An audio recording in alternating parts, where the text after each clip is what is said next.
as an introduction to the movies that are to follow, in 1928, I became the minister of the College Avenue Christian Church in Des Moines, Iowa. While there, a vacancy occurred in the 168th Infantry Regiment of the 34th Division of the Iowa National Guard. Several members of the church, knowing that I had served in World War I, urged me to apply for the chaplaincy, which I did and was accepted. During the year of 1939 and 1940, war clouds appeared on the horizon with Germany. In the year of 1941, President Roosevelt ordered all state National Guard divisions into federal service for 1 year for intensive training. Consequently, the 34th Division of Iowa, Minnesota, North and South Dakota were ordered to Camp Claiborne, Louisiana for the year of training. Near the end of the year of training and prior to the outbreak of the war, Japan attacked our forces at Pearl Harbor in a sneak attack which destroyed 349 United States aircraft, killed 3,700 servicemen and sailors, and damaged and sank 18 United States Navy warships. The next day, the United States Congress declared war against Japan and Germany, which resulted in the 34th Division to be sent to Fort Dix, New Jersey, a staging area for overseas assignment. Early in January 1942, the 34th Division was ordered overseas with the utmost secrecy, not knowing where. We boarded ships at the Brooklyn Navy Yard and sailed in a 47-ship convoy, including escorts. The battleship New York was one of the ships in the convoy. After an exciting 13 days of voyage on the rough seas of the North Atlantic Ocean, we landed at Belfast, Ireland, the first division to land in the European theater of World War II. Here training while in Ireland, and on Christmas Eve 1942, we sailed again, this time landing in Oran, North Africa. The 34th engaged the enemy at the first time in North Africa and fought against that general called the Desert Fox, General Rommel. After the African victory, the 34th landed at Salerno, Italy, fighting the Germans all the way up to the Alps to the end of the war. While in Ireland, I purchased a 16mm movie camera and took the following movies, including the training in North Ireland, North Africa, and Italy, all the way up to the Alps to the end of the war. The exposed film was sent to Kodak Company in the United States, who would process the films by the War Department for censure. It seems that the most of the hard-to-get and dangerous shots were clipped out by the censor. For what reason, I do not know. Much of the film was censored out. The War Department sent the films to Mrs. Marken in Des Moines, Iowa, and after the war I spent hundreds of hours splicing these strips of film back together in some kind of order. These movies are now more than 45 years old, fading in color, and very brittle. After the war, the 34th Infantry Division Association was formed, and reunions held each year. To all members, a card was issued, and I would like to read what is printed on the back of the card. The bearer is a lifetime member of the famous 34th Infantry Division Association. This division in World War II had the distinction of being not only the first to land in the European theater, but also had more days in combat, over 600, than any other, credited with the capturing of more than 40,000 prisoners. The 34th ranks second to none and stands high on the Scroll of Honor among the greatest fighting units that ever carried the Stars and Stripes into battle. Thank you very much. I hope that you enjoyed these movies.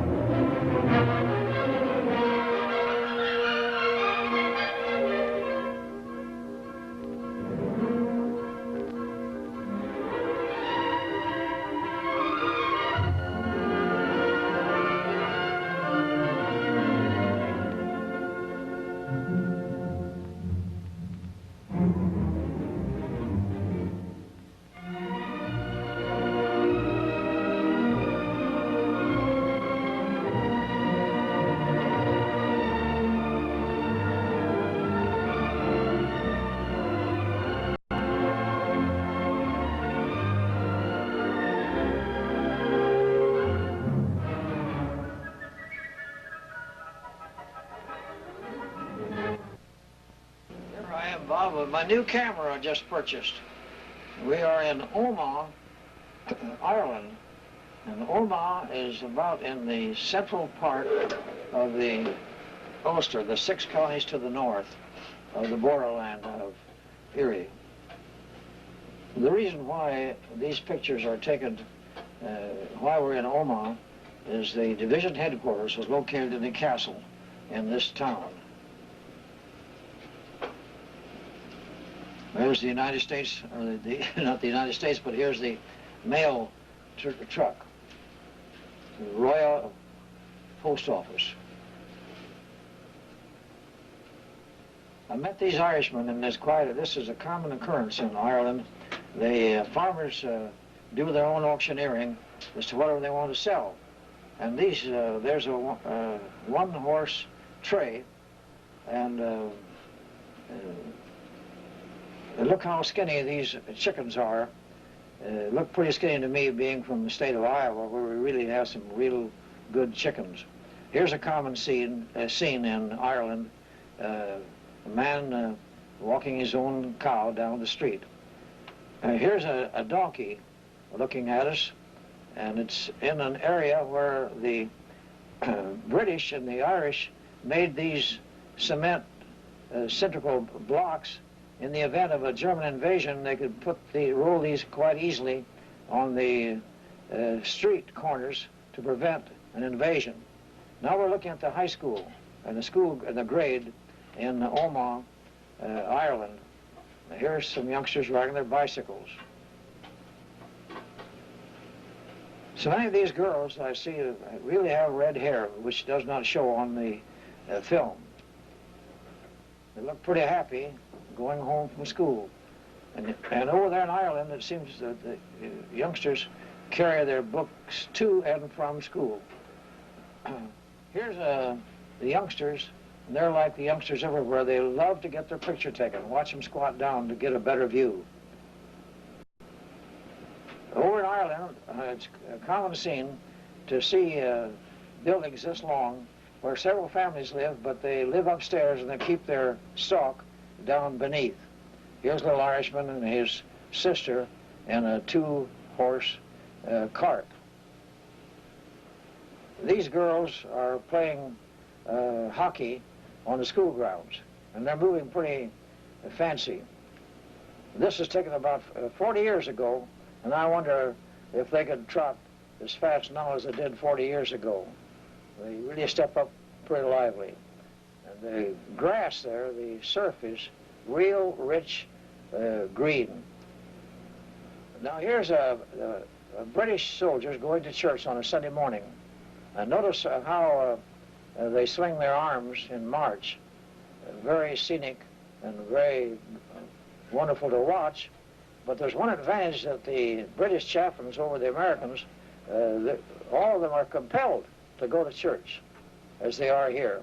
Now we're over in Belfast, and this shows you downtown Belfast, how the Irish do not wait to walk alone on the sidewalks, but they use the whole street to walk. Here's a scene outside in Belfast, the fruit, the vegetables. And here they're running for, they call them the tram, the streetcars over there. They're double-deckers. One for the other. They rush to get on and to get off. There's the Grand Central Hotel right downtown in Belfast. There's a man from Des Moines, Iowa, Ronald Kim. He was a florist, very good friends. We went all the way through the war together. But he passed away recently in Des Moines, Iowa. Sunday, when the King of England declared a day of prayer, and I was honored to be the speaker. It was in a Sunday afternoon, and the auditorium was filled with about 3,000 people in this YMCA building on the day of prayer. I happened along here and wondered what was going on, and it was some holiday honoring their soldier dead, and they were placing wreaths on this monument. There's a British soldier.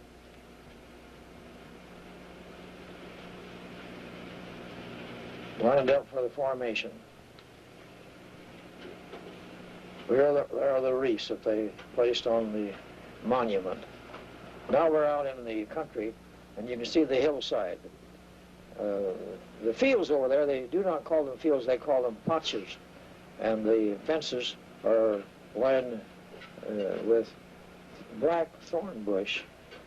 You saw an automobile going down there with a bag on top of it, which holds gas to save using petrol. Here I am with 2 or 3 of our officers, one chaplain, and Aaron Walsh. He was the superintendent and the commandant of the special troops. We called him Ivan the Terrible. This town is called Fentona, and was about 15 miles south of Belfast, and they were having what they called a market day.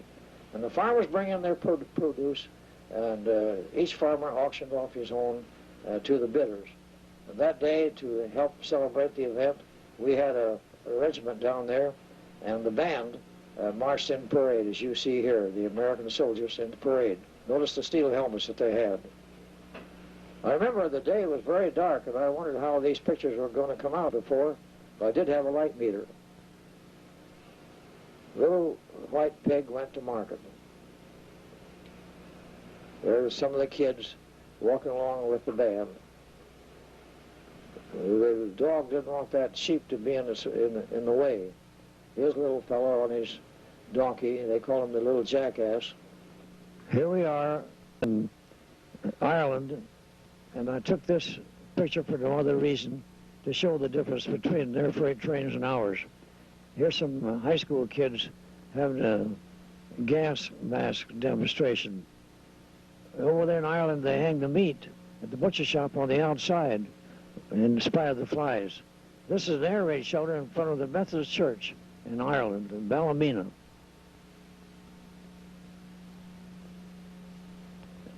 My office was in Ballymena for the first couple of months that we were in Ireland. My office was in that corner. There's a British GI walking down the street past my chaplain's office. A very familiar scene in Ireland. There's the Arms Hotel, and the British would stop in there to get their tea. And when they would drive the cattle, they'd drive it up and down or lead it right on the sidewalks in Ireland. Here's another scene. And that castle over there at the end of the street was where the British were staying. They were there first, but we were put in corrugated huts, cold and damp. But they had a right to be there because they were there much longer than we were and before. Here's the road leading to the castles. And this is the first time that we saw the ATS girls. Our wax were patterned after them. And General Eisenhower had issued an order, a memorandum, that he wanted us to be very friendly with the British troops. And when that memo was read, our GIs really lived up to that direction from the general. Here are the Quonset huts that I spoke about, where we were sleeping in our headquarters. One end of the hut that I had the first 2 nights had not yet been placed, and it sure was bitter cold. There's one of my chaplains, Chaplain Cashman from Minneapolis, and there's the old man himself. In Ireland, they raise crops. This is oats, and they're just patches compared to what we have, comparable to what we have in the United States. I attempted to show this Irishman how we shocked oats in the United States. And here's some flax, and the Irish people take care of the flax, the straw, because it would be later made into fine Irish linens. And you can see also how meticulous they were with their stacks of grain. You can also see the red crops. Here's an Irish red wagon. There's General Haugen from Minneapolis, Minnesota. it was raining there when I took this picture, and I talked to this Irishman saying that it's pretty damp. Well, he says it rains actually most of the time. You wouldn't get a crop, actually, unless you would cut when it was ripe.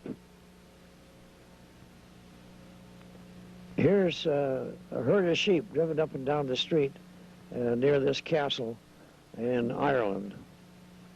The flowers were beautiful in many, many places. They were ordered to spade up their yards for garden purposes, but a good many of the Irish would plant these beautiful flowers. This is over near Enniskillen, where the 168th Regiment was camped during the stay that we were there in Ireland. Here are the small patches that I spoke about. The fences there are Irish thorn bushes. You can see the terrain. Well, another thing that added to our problems, over there we had to drive on the left-hand side of the road. And the convoys, it took some time to get accustomed to driving on the left-hand side instead of on the right. We're entering Belfast, and soon you'll see a picture of the Belfast Castle, a beautiful structure. There it is. But like most of the great castles, very cold and damp within. Delivering milk. Here's a man delivering milk, and the lady of the house would come out with a container, and he'd measure off a pint or a quart as to how much she wanted. Here's a little Irishman unloading flax.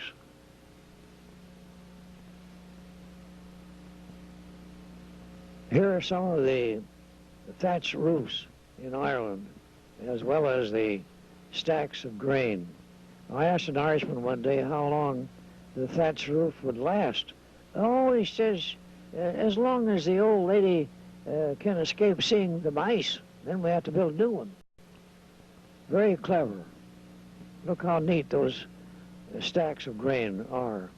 Now we're walking up towards Port Rush, up to the northern coast of the North Irish Sea, over towards the Donnelly Castle, and also the unfamiliar and unforeseen and unexplained, the giant causeway.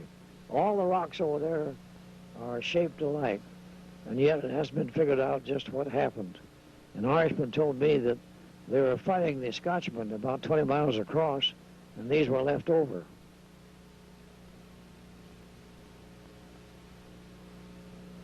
There's the one of the first electric railroads in the world here in Northern Ireland, on record. Now you can see those rocks that I spoke about over there on the corner. Practically all the same shape. Pretty large, though, for these Irishmen to believe that they were tossing over the North Irish Sea, 20 miles distance, against the Scotchmen. Fabulous demonstration and view of the rocks of the giant causeway. It's a sight for all the tourists. Here's some of the waves coming in. There's the ruins of old Donnelly Castle.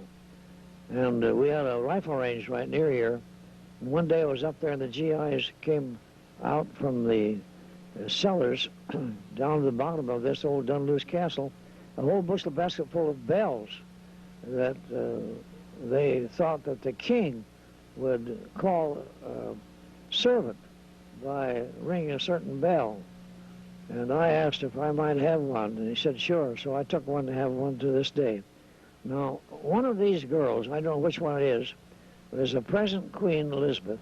She was up to Ballymena to review the ATS girls, comparable to our wax, and how those girls could work. They could change tires, they could drive lorries or trucks. The GI was always talking to me about a blonde corporal here, but I don't know which one it was.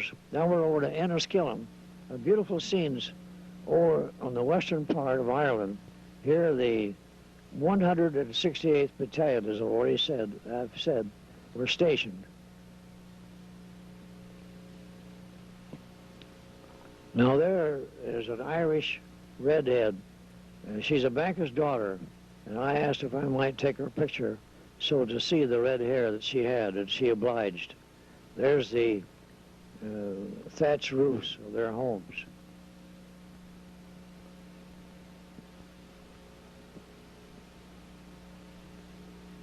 This was taken at Omagh, Ireland, in the north.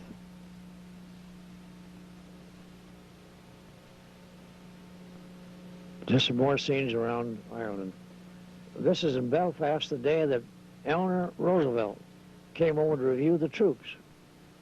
Here are the trams, we call them streetcars, on the main street of the city of Belfast for sale around the city hall. When I looked at it, I thought of the state capital of Iowa in Des Moines. What a place for the Germans to drop a bomb. I took this picture, it was a funeral, because of my admiration for the beautiful horses that the Irish had pulling the hearse. A custom over there in Ireland is different than here in the United States, because only the men accompany the body to the cemetery. The women do not go.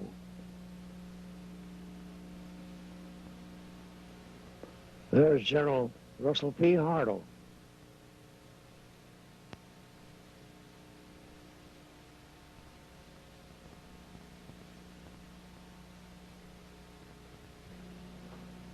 There's the general's dog.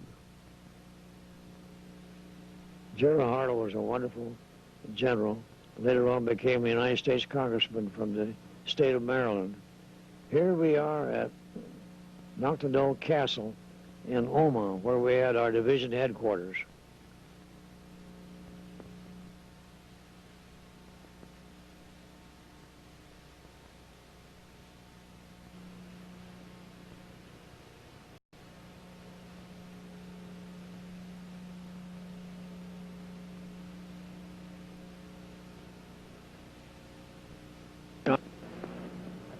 While we were in Ireland, why, they sent for one regiment of the 34th Infantry Division to go to northern Scotland for some training, and also the Rangers, the 1st Battalion of the Rangers, by Colonel Darby, selected 90% of them from the 34th Infantry Division. And General Hartle, when I was sent asked to come over there and spend some time with these troops, I was sent over to Scotland, where I stayed a couple of weeks and watched their maneuvers and so on. And while we were there, with the 168th Regiment and also the Ranger battalions, they had maneuvers against each other. And the other side was the barristers from London, great big former MPs, and they had a lot of maneuvers between the two of them. And I spent some time there with them in northern Scotland. And these are pictures around where we, 168th had their headquarters. But here are some scenes around Scotland. And this is a beautiful sight. Scotland is very, very pretty, especially the northern part. And while I was in Scotland, and when I left to go back to Belfast, Ireland, the Colonel Vaughan was his name, and he gave me a pass to get down to London when I told her my mother was born at Newton Stewart. So I might go down and see the town where my mother was born, and she passed away when she was 28 years of age. So I went down to London, and from London I went down to Newton Stewart on that pass, and I spent a night in Newton Stewart. Now we're back in London again, and there's the Big Ben, and this is at the square right in the center of London. There's a policeman, a London policeman, they called them barristers.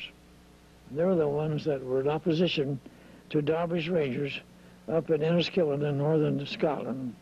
Here's some scenes around London and the effects of the bombing that came from these shells and bombs that were dropped on the city of London.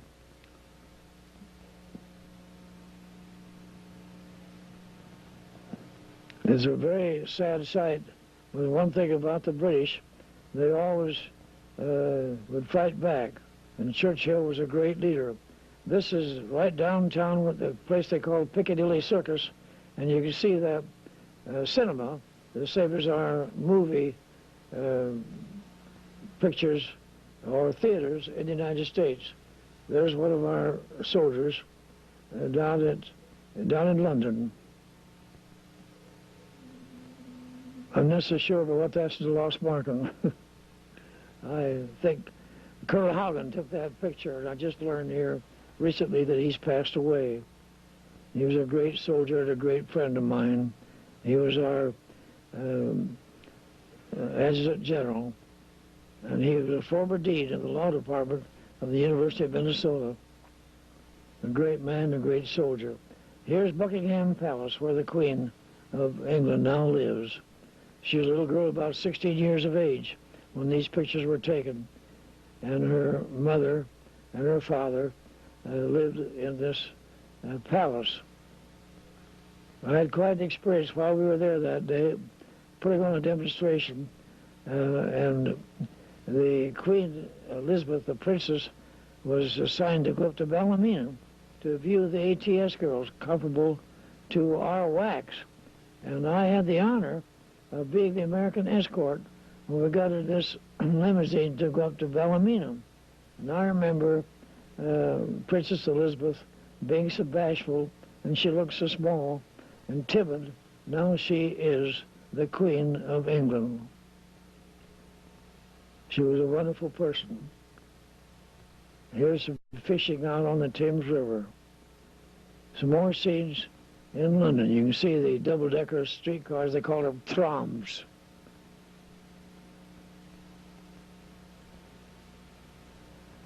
They drive on the left-hand side of the road over in England. Here's pictures around Trafalgar Square. There's the double-deckers. There's the site of some of the bombs hitting these buildings.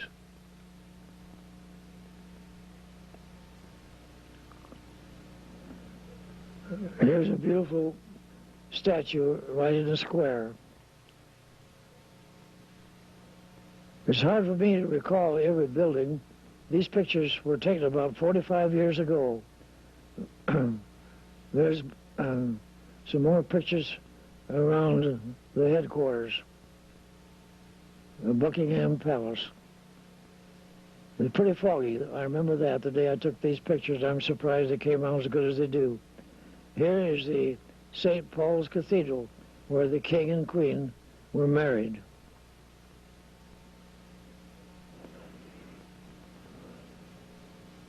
You can see these pictures are pretty old by looking at these automobiles.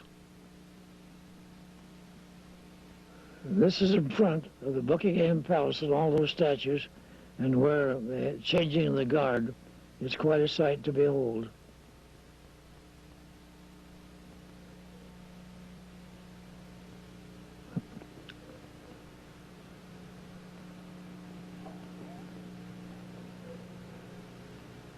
This is a total blackout in the night. No lights were permitted to be on.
evidently were taken on the journey to North Africa from Liverpool, England. As you notice, the seas were pretty rough. A number of us got seasick, but I happened to escape for some reason or other.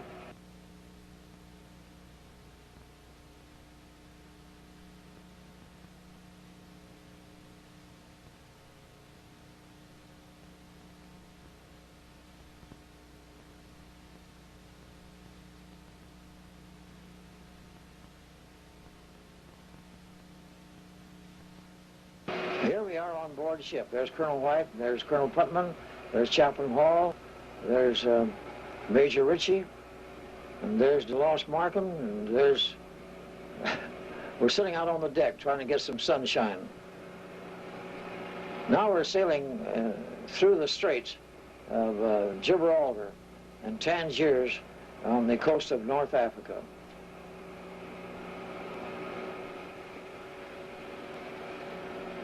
It was about 12 miles from one coast to the other in this area. There's Chaplain Hoffman, a Catholic chaplain, on the same ship that I was on, the Empress of Australia. And we're entering into the Mediterranean Sea.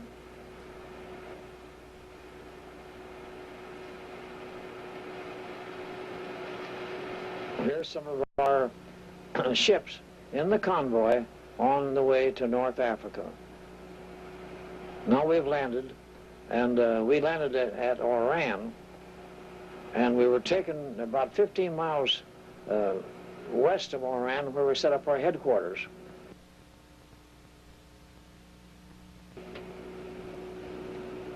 Here's one of our jeeps on this convoy going forward.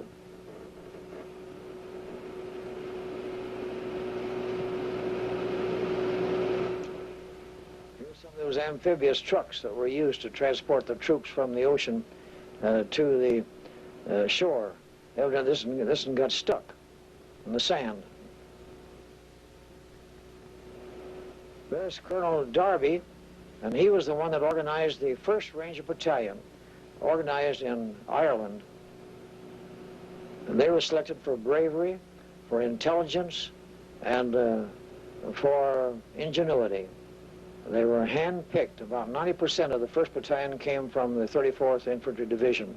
Here's some Arabs that we met along the road on the convoy going up to a place called Maktar, where we're going to engage the enemy in battle.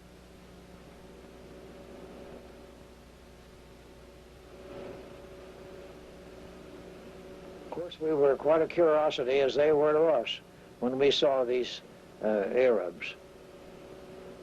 Looked like a shrine convention with those fezzes that they all wore. Very poor people. The French treated them terribly.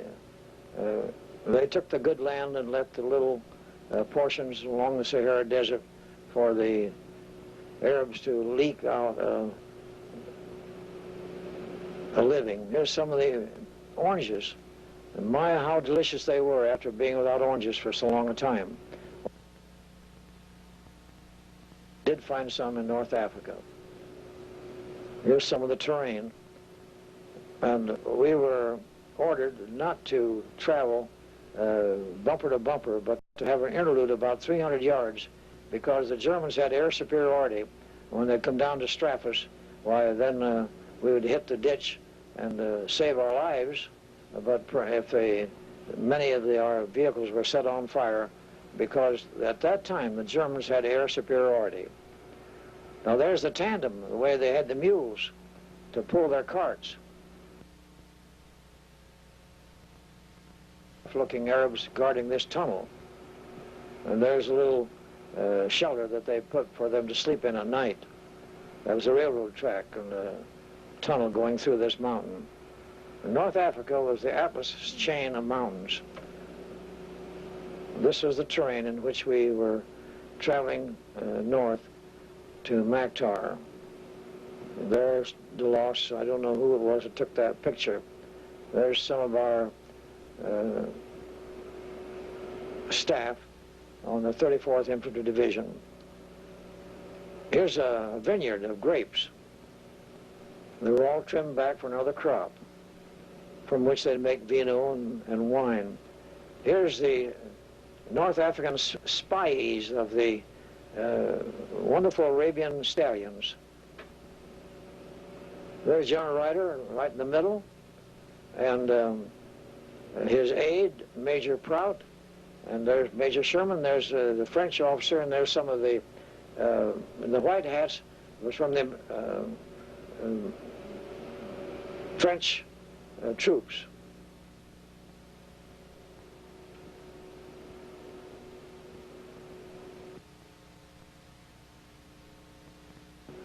And General Eisenhower was inspecting the troops.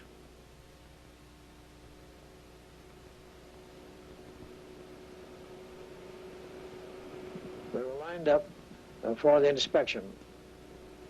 These were the French soldiers from the city of Belaves. Look at those Arabian horses. This is Major Darlan. And that night he was assassinated for some reason or other.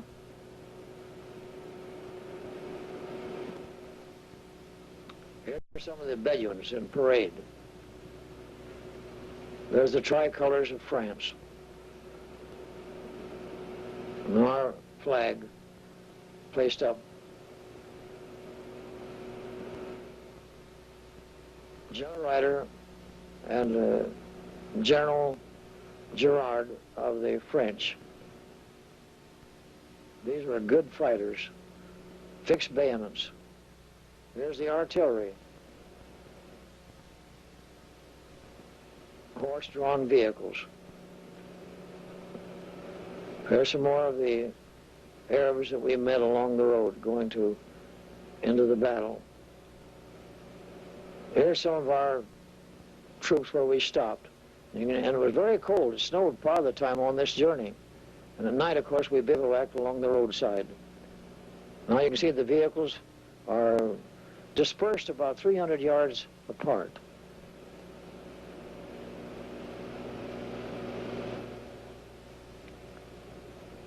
There's some of the oxen.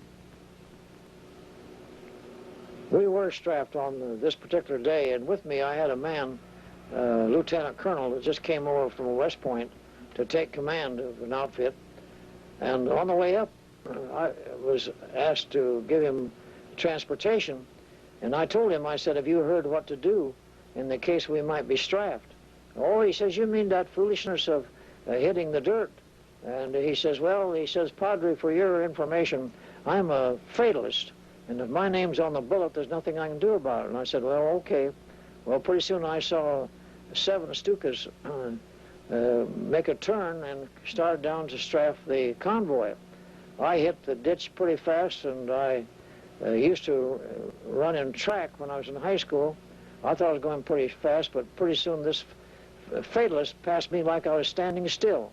It rained that night, and he was digging in. There I am in my shelter on the road. But when I got back to the trailer and to my Jeep, I said to him, well, Colonel, when the actual testing time came, your fatalism didn't do you much good. Oh, he says, Padre, I just didn't want to make you feel lonesome.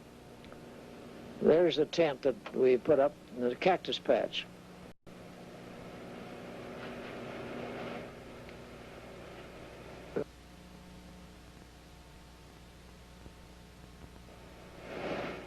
Going up to war. And of course the Arabs were everywhere. There's one of the sheiks from Tunis. Here's some of the camels. They depend on the camels like we used to depend upon the horses on the farms in Iowa.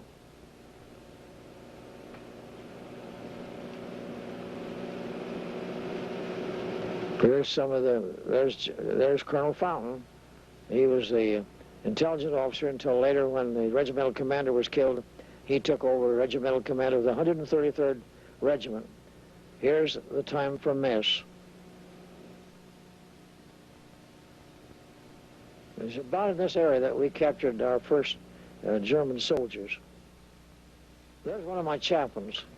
He didn't stay with us too long, but was sent back to the United States. There's General Alexander and our General Ryder.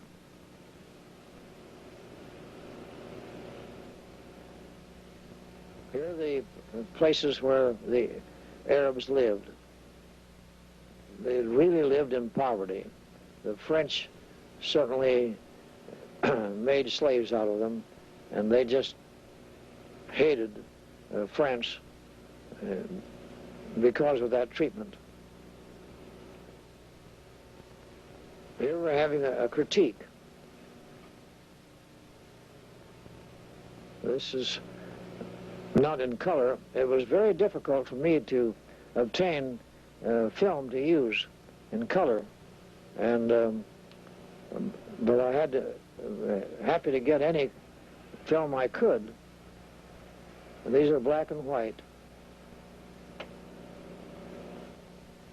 I know Mrs. Marken kept trying to buy film for me, along as Mrs. Fountain and several other friends in Des Moines. I even had to buy some on the black market and had to pay about 3 prices for them, of course. There's our camouflaged trucks. We always had them camouflaged because of the reconnaissance airplanes. The Germans constantly took pictures of our terrain. Here's the Red Cross aid station near the front.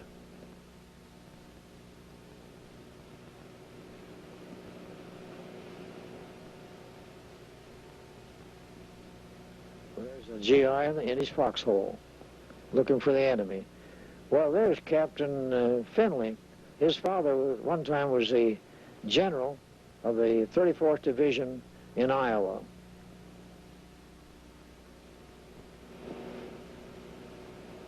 He was a good doctor. I liked him very much. Here's the terrain around Mactar. DeLoss had got a rifle, but I wasn't supposed to shoot.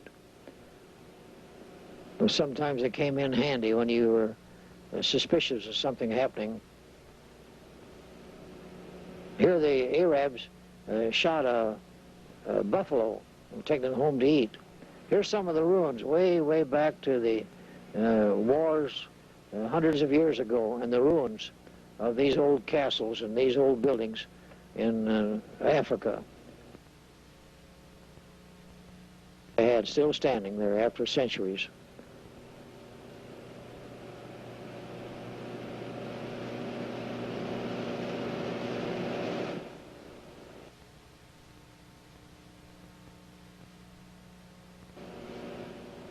Interesting to go through these old ruins. And if they only could speak, what a story they'd have to tell.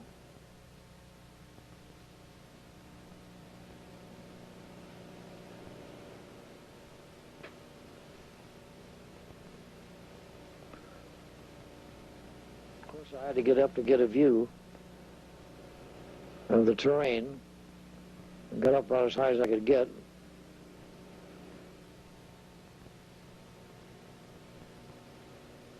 You wonder how in those days, way back in the centuries, how the skill that they had to construct such buildings as we found in these ruins in Africa. There's a couple of British soldiers.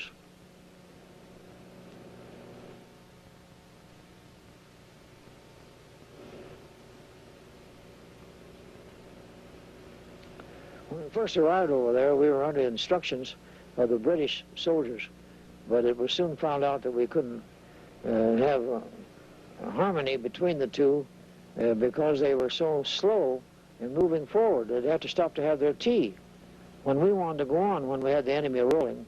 Here's an Arab village, deserted. All the Arabs left when the war came through their town to save their lives. There's a sergeant from Council Bluffs. Here we're digging a foxhole. Well, there's our medical doctor from Iowa City.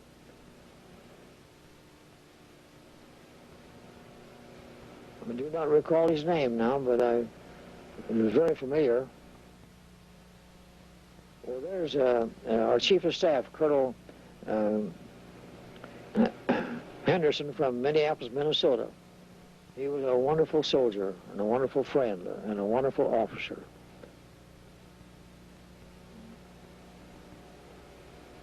And Chief of Staff. Well, there's Major Martin from Council Bluffs, Iowa. And when we landed in North Africa, he temporarily joined the commandos, the British commandos, very comparable to the Rangers that Major Darby had organized while we were in Ireland. Here's some of the vehicles destroyed, the tanks, by our artillery. War is certain a waste of human beings, as well as a waste of vehicles and a waste of lives.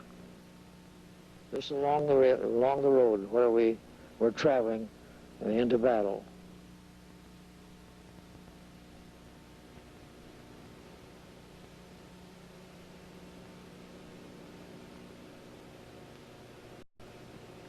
There's a camel and the little camels.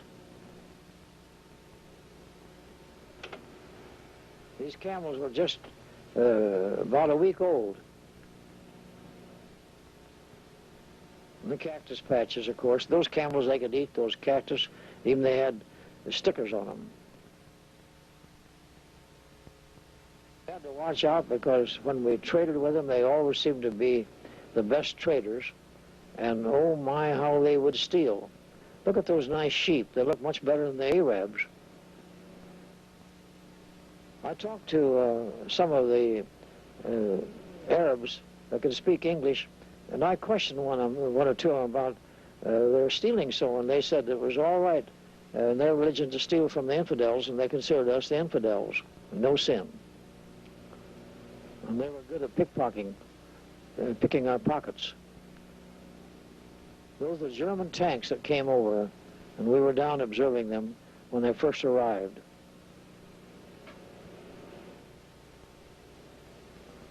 This Arab, they were whipping him. Now, the French were doing this because they caught him cutting our supply lines, I mean our telephone lines.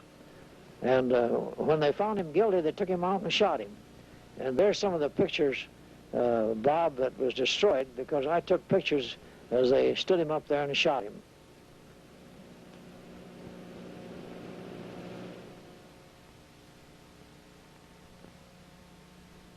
These are pictures in Africa, and Winston Churchill came over to review the 34th Division setup, and these are some of our artillery guns of the 168th Infantry. Churchill was really a great man, a statesman, and a soldier. He never gave up.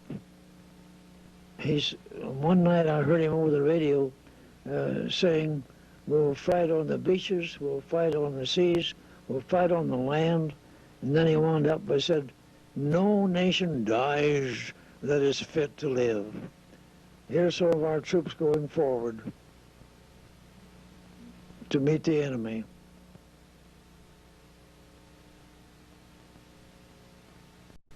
These are some scenes in the battlefields, and I took these pictures of some of these Arabs to show how they lived and existed during the war.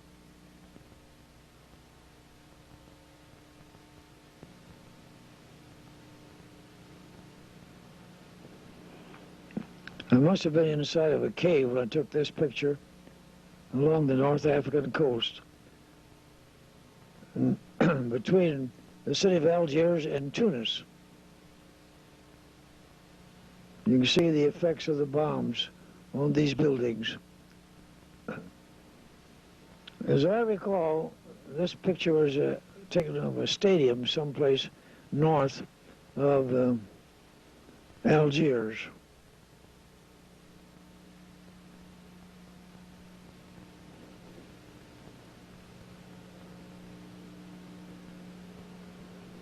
Looks like some birds are flying over there. We discovered and found some buffalo out there, and our cook decided we'd have some buffalo meat. And so he went out and he shot this one, and the next day we had buffalo hamburgers. Here's some of the Arabs plowing their fields with oxen. No, I guess he was cutting the grain with a binder.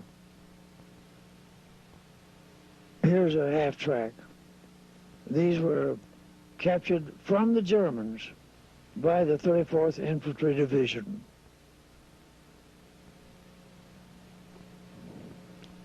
The waste of war.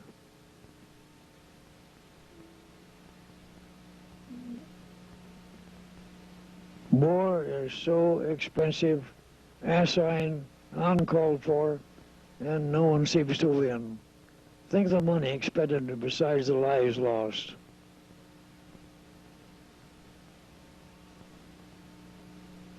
Here's some more of the captured equipment of the Germans.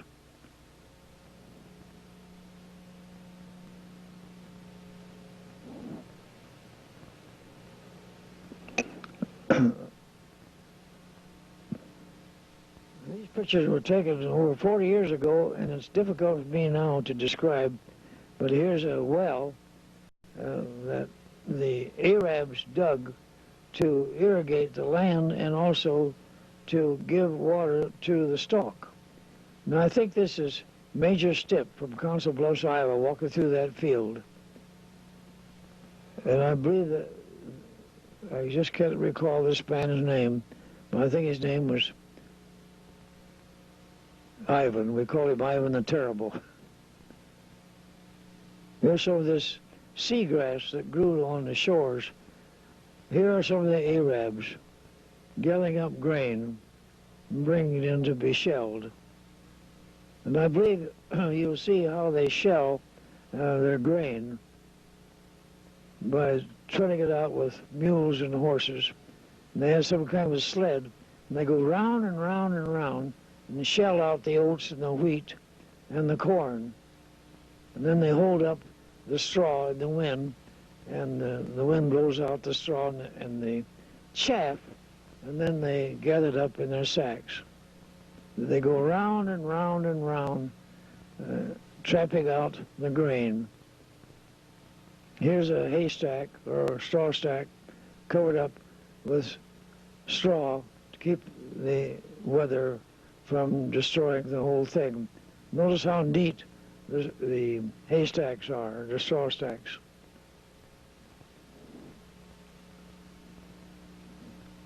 Here's a poor little Arab, and it must be his mother or sister.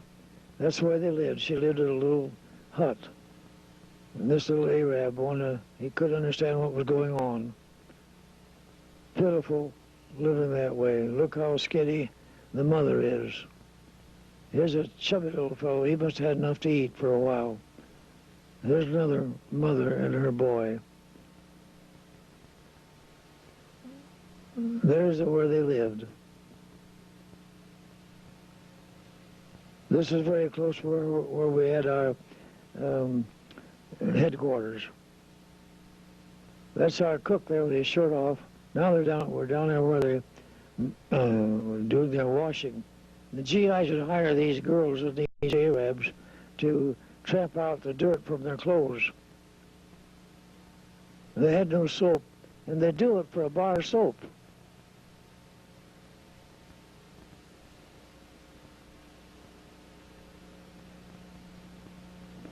When I saw these Arabs over there with those red skulls on, first I thought maybe it was a shrine convention over there in Africa. I remember sending one of them home to our son Bob, and he wore it to Roosevelt High School for a while. Now here's 3 horses pulling a load to escaping and getting away from the war. Here's some more of the German equipment that we captured. They called it the 186, and they were terrific. shelling our troops.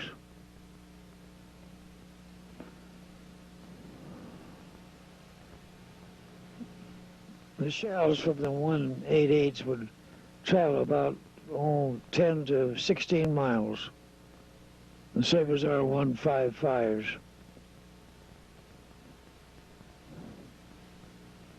And here's a stork on top of a building somewhere. I took the picture out. Here they're getting an Arab plowing the dirt in the field for to sow his crops. Now this is a mosque of the Arabs. A very sacred spot. When you go through there, you have to take off your shoes and go in your stocking feet. Here's a road that we traveled up and down, beautiful palm trees on each side of the road. And the Arabs would tie ropes around their donkeys so they wouldn't run away, so they could catch them.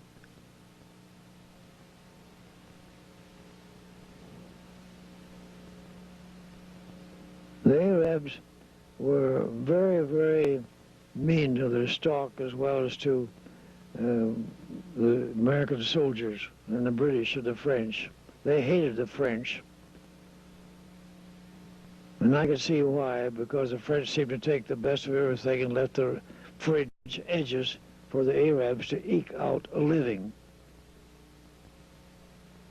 Here's some scenes along the Mediterranean. See, as much as we could, we used to go down there every chance we had and go in swimming to wash ourselves off.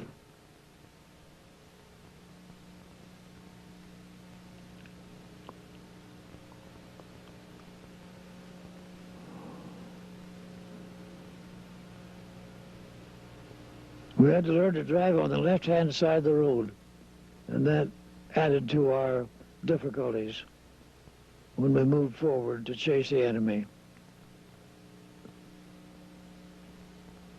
These are beautiful scenes taken in the Atlas Mountains.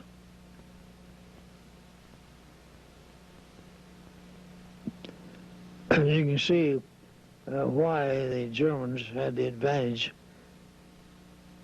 We were on the offense, and here's a church service. I can tell that with my flag. I hung it up there, and I must have had a good crowd out at church. This is the dismissal. When we were in combat, we always had a good crowd at church when men were facing death.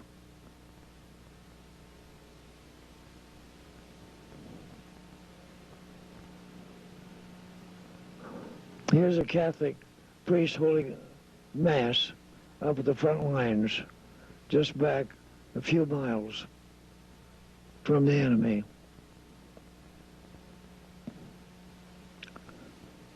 I had 17 chaplains in the 34th Infantry Division, and 6 of them were Catholic priests. And there's my the flag of the chaplain holding Mass.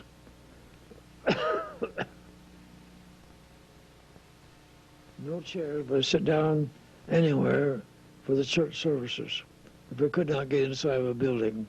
Most of our services were held outdoors.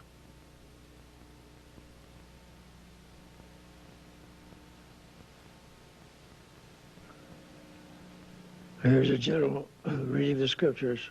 It looks like Ray Fountain from Des Moines, Iowa, a regimental commander of the 133rd Regiment. There's Ray Fountain. He passed away about 2 years ago, a lawyer from Des Moines, Iowa. Here's some of our perennial tents and holding church services outside of our tents.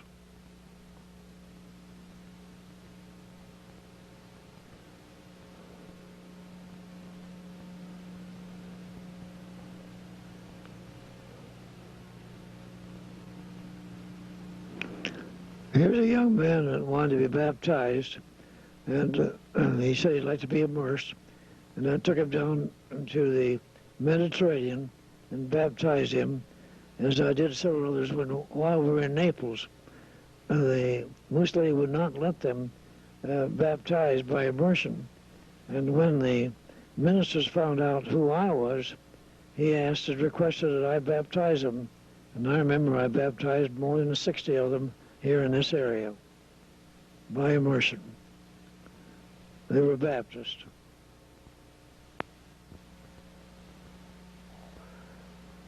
Prior to our second attack on Fondue Pass, General Ryder called for all of the division to be at a critique to inform them of the attack and also of what must take place. I do not recall where this was taken.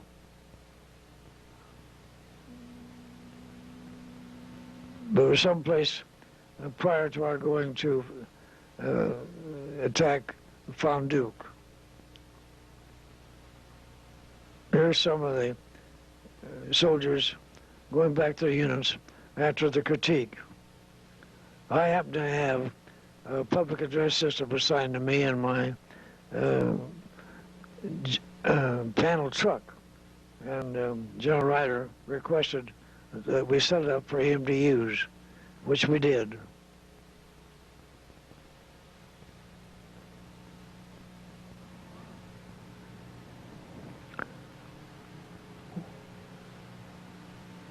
Here's our man impersonating some of the captured Germans to find out the language. We could make the translations.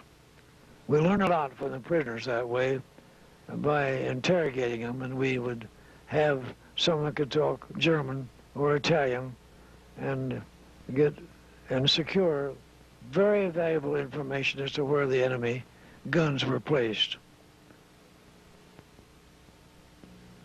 Now this is, you've all heard of the French Foreign Legion, and this is over at Cité Bellabès.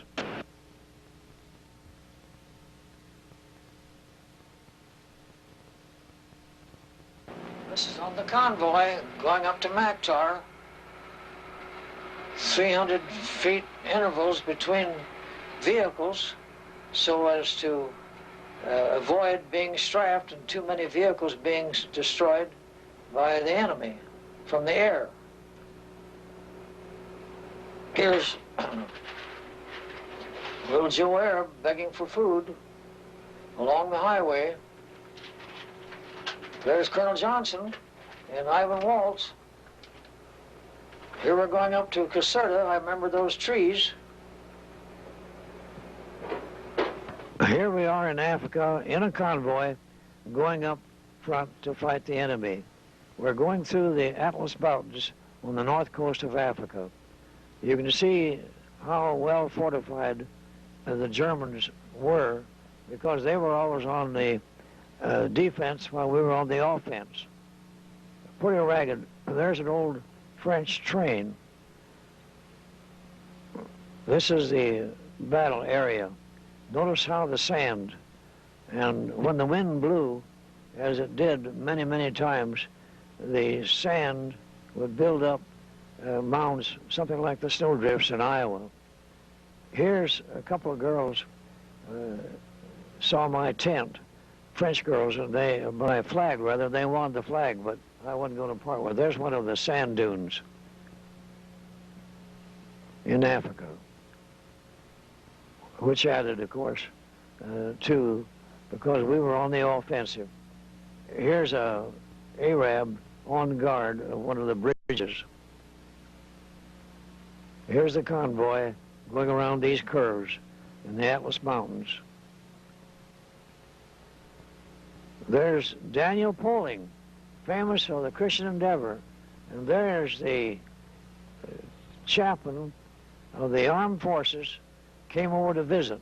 His name was Chaplain Parker, and he came to visit the headquarters of the 34th Infantry Division. Here's the poppies field in no man's land. Could not help but think about the poppies field that they used to sing about, the poppies where the soldiers were picked up. This is just prior to our fighting it for Fondue Pass. And the British were occupying those hills across the way. Why I climbed up there for, I don't know, but someone took my picture while I was up there. There's where the GIs would have their dugouts. This was the second phase of the Battle of the Fondue Pass, and having a meeting of all the soldiers prior to the second attack. General Ryder there is speaking. This is behind a cactus patch.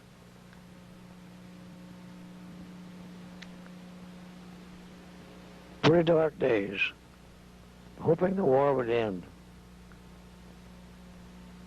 Some more poppies.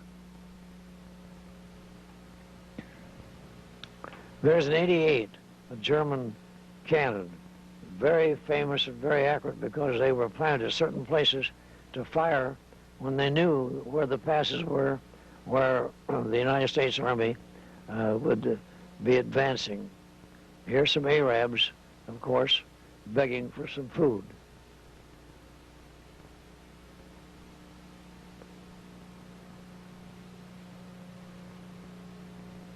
There's General Ray Fountain from Des Moines, Iowa, the general of the 133rd Regiment of the Iowa National Guard. This was after the war. We took this trip because he was in command at that time. And soon you'll see why it was so difficult to get through the pass when you see the positions the enemy had looking across the field down below as we made the advance. They would hide directly underneath some rocks, formations. Here they are. And they'd come out with the machine guns and fire, and then we'd fire back, but they were not hurt because they had good protection. There's a cave leading into a cave where the Germans were camped. That's the battlefield, the look that the Germans had looking towards our division as we were trying to make the advance.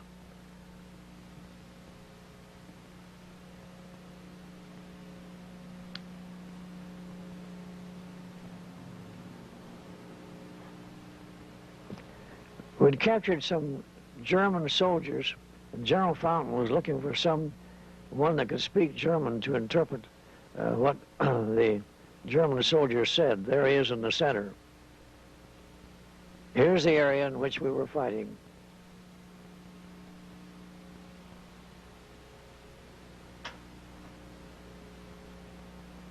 Pretty rough territory for war. Too many places to hide. But as I said before, we were on the offense. The Germans were always on the defense. And they'd place these cannons in certain positions when they had a signal from somewhere when we were marching through these passes, and no wonder they had so many direct hits.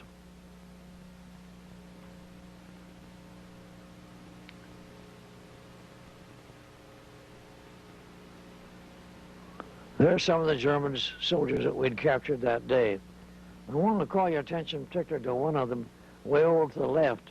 He was pretty mad, and he was heard to say, "Oh," he says, "it's a disgrace to be captured by the American swine."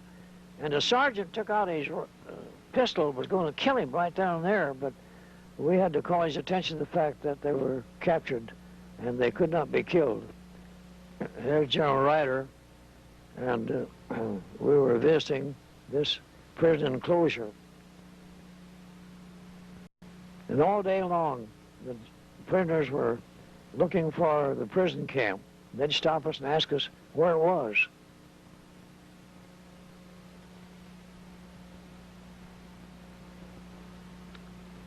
Here was one of the German camps where they had stored lots of food. Those are barrels of flour, sacks of flour.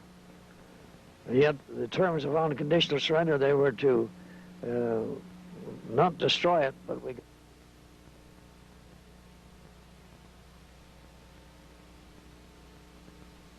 30 to 35,000 prisoners. I had an argument with one major German officer. He came up to me, he recognized my insignia on my helmet, and he said, well, just a moment, here's General Eisenhower and General Bradley, and but coming back to this soldier, he says, we can see that you're very not disciplined to handle so many troops. And I said, no, we were told you were going to fight the last drop. And I pointed to my cross on my shoulder. I said, we were up here to bury you fellows. And he got pretty mad at that and left.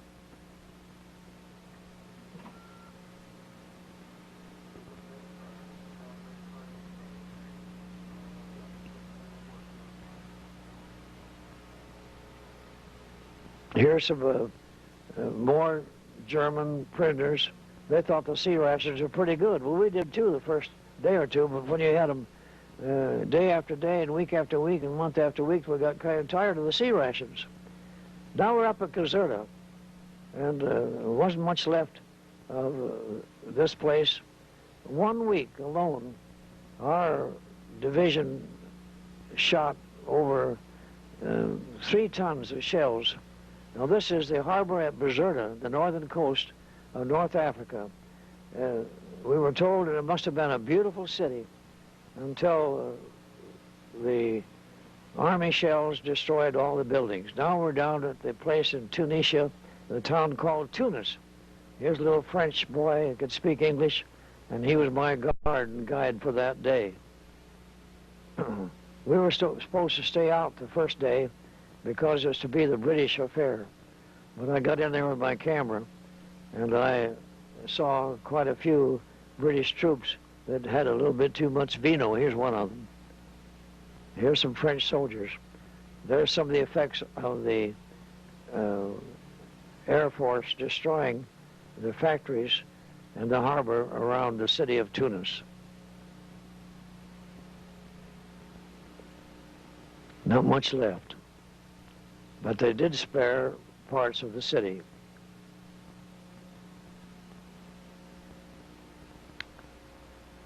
This is a gate leading into Tunis. Overhead is a viaduct that had been built by the Romans years and years ago. This is up the north part of Tunis, and it had not been shelled. And the next day, the tricolors of the French army came out on the flagpoles. Notice the beautiful buildings, and we found a hospital there that some of the German soldiers were still there when we liberated this city. There's a beautiful Catholic church north of Tunis.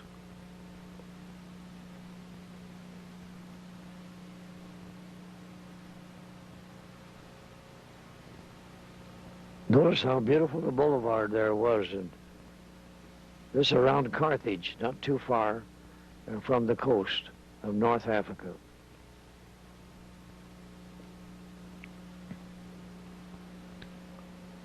There's the Bay of Tunis. There's the viaduct I spoke about some time ago, leading into the city. And here's the airport at Tunis. And you notice the swastika on the German Stukas that were knocked down by our own Air Force and by our artillery. What a destruction there is to war. These were transports capable of transporting 76 or 80 troops back to the homeland by the Germans. 3 engines under each wing.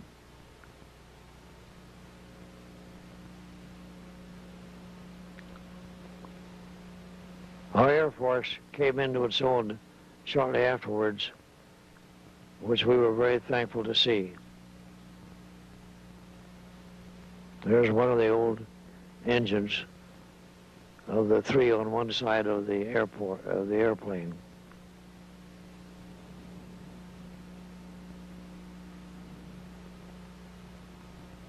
Hitler made a desperate effort to transport all the Germans he could back to Germany.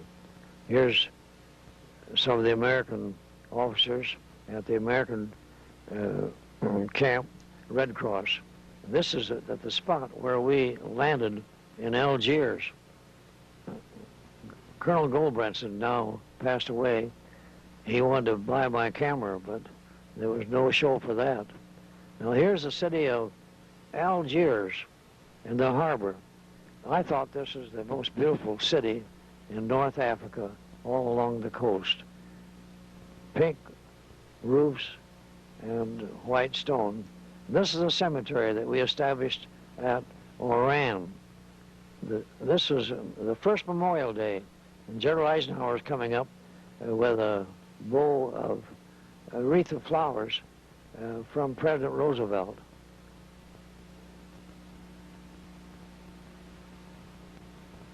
There's General Ike. As I remember, he made a mistake. When he got the flowers, he didn't put them up on the tripod. He laid it down on the ground. There he is. But it was soon changed and corrected. This is the graves. There were 64 graves there of Iowa, of the 34th Division troops. And every grave had a flower placed upon that memorial, the first Memorial Day in overseas. The cemetery is not finished. Later on, a lot of these graves were disentombed when the nearest of kin specified they wanted the remains brought back to the United States. But the cemetery, the National Cemetery, is still there where this is, where you see now. All the other corpses that were not called for were dug up and brought back. This is a German cemetery in northern Africa. There you can see the swastika, the man's name, date of his birth, and what outfit he was in. Now this is the first victory parade held in Tunis. And this is a time that Churchill said this was the beginning of the end. And so many troops were allocated to march in this parade of all the battles fields, the British, the French, the Americans, the Congolese. And Eisenhower designated that all 1,500 troops would come from the 34th Infantry Division because we were in combat longer than any other. Here are some of the bagpipes marching in this victory parade. And I'll never forget, I was taking these pictures, and a British MP came up to me, and he said, "Sorry, old sir, but you can't stand here unless you keep moving." Well, I thought, well, he had something pretty good there. You can't stand still unless you keep moving, but I couldn't get these pictures unless I stood still. Here are some of the American soldiers. No, these are British, rather. Notice the uniforms they had. They were well fitted for the North African climate. Here's some of the bagpipes from the Scotch regiments.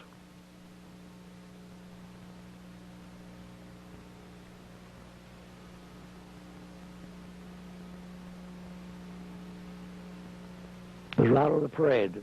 Well, there's the old fellow. Oh, yeah, General Howland borrowed my camera and took that picture. Here's some of the Catholic priests viewing the troops along with General Eisenhower. If you look real closely, you can see General Ike. He had real polished boots on as he reviewed the troops. I think there he is in the back seat. There he is on this side. Now you can see him, what I spoke about. He's got those leather boots on, and how fast he walks.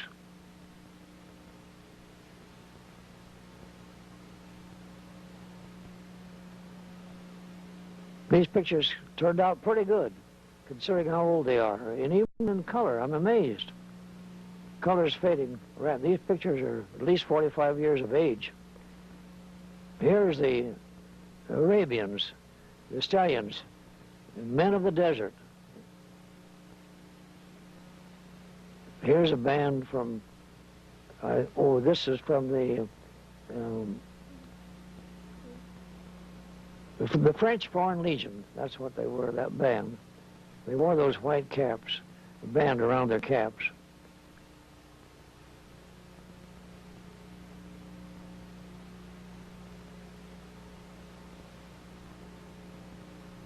It was a great day. Spectators way up on top of the towers. Here are the Beduins.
Our convoy coming into Italy, and we stopped about maybe 200 yards offshore and took the LST into the shore, or else we went and jumped into the water up waist high. And there's Harley Rhodes. He was a major with the 34th Division, and he was from Spirit Lake and Des Moines, and has since that time passed away with a heart attack. There we are on the beach, waiting for combat in Italy, and we landed at Salerno, about 50 miles south of Naples. And here we're cooking some bacon. Colonel Putman is helping us cook our own meals because of just landing on the shores. All of our equipment has not yet reached up to us. There's the terrain, and here's some of the Italian children coming down to see the Americans as we landed in Italy, south of Naples, at Salerno. Salerno was a resort town of the rich people of Naples.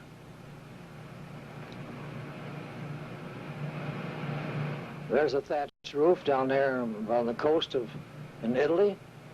We're not too far from Pompeii that was destroyed. Here's the grapes. Beautiful vineyard.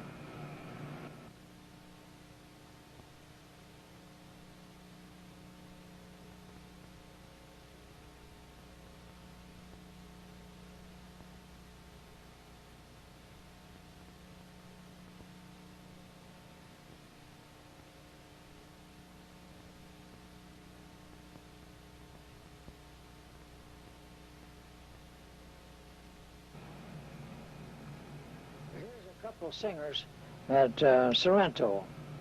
when we ate there at the resort. They sang, when we got leave from duty, maybe a week at a time, why, they'd send us down to Sorrento for recuperation. And I took this picture of these singers, a very fine couple, brother and sister.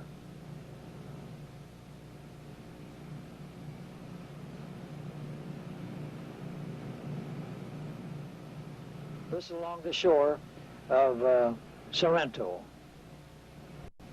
a resort town, and only about 30 or 40 miles from the Isle of Capri.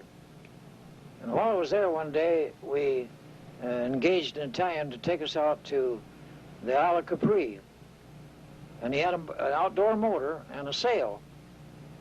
Took us over, the wind was at our backs, and we made it out there in about an hour's time. But coming back, we had trouble because the wind went down, and we had to row back to Sorrento.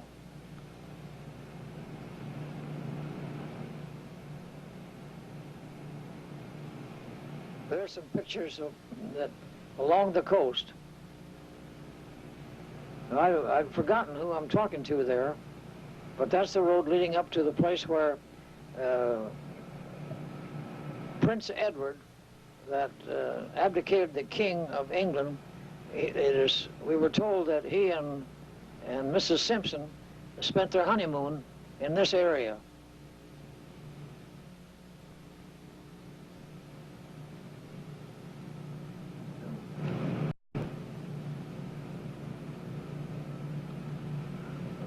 There's some Italian Catholic shrine. Well, now we're on the Isle of Capri, and those famous rocks. And I brought a picture of those and sent home to Mrs. Marken in Des Moines, and we still have them. I remember when I bought those that Colonel Fountain, he was over there with me. This is pictures on the Isle of Capri. Here's some soldiers, sailors I mean, British sailors. Here I'm shopping around trying to buy something for a souvenir to send home to my family in Des Moines. Now we're going over to the grotto, and we went in there, and everything was dark, but the water in there was just as clear as crystal, and we could see. And I pulled off my trousers, and I swam around in the grotto underneath those mountains. I well remember that trip. The Air Force, the British Air Force, had control of the island as far as the resorts were concerned. And we were only had allotments that we could come over and only could stay about 2 days, and we had to get off the island.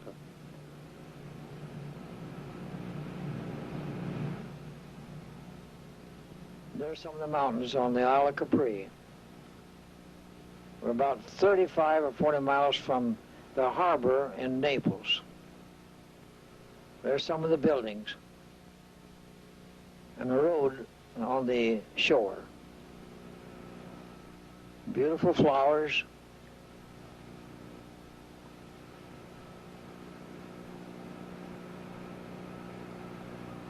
I helped the man that took me over there to row back. He had about 10 miles, and it was pretty tough rowing. He ran out of gasoline, the reason why he couldn't use the outdoor motor. We were lucky we had some oars along with us. Here's some of the statues around some of the resorts.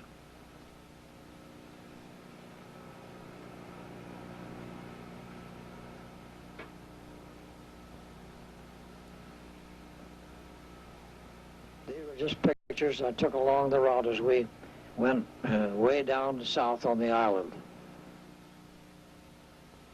On a clear day, we could see Naples.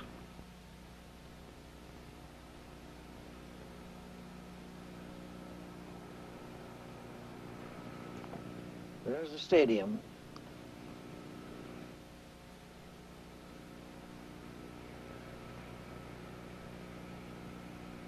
There's the old Roman ruins, and I think this is, I believe now we're over to the ruins of Pompeii.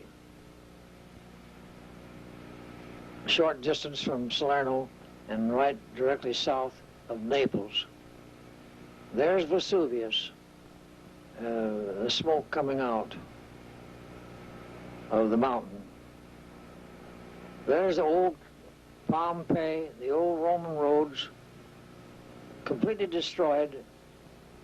I've forgotten the date, but I think it was in there's the old ruins of the Colosseum. Now, this is a church right outside of Pompeii. The inside had $1.5 million of gold in the ceiling. A beautiful church, but what seemed to be so odd in contrast. Here are some of the street scenes in Naples, Italy.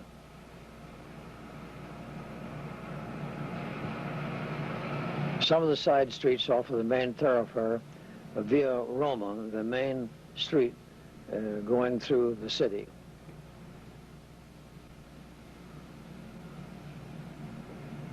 Here's one of the Italian trucks and cars. And the poor people begging for food. This is right after the Americans, mostly the 34th Infantry Division, liberated Naples from the German occupation.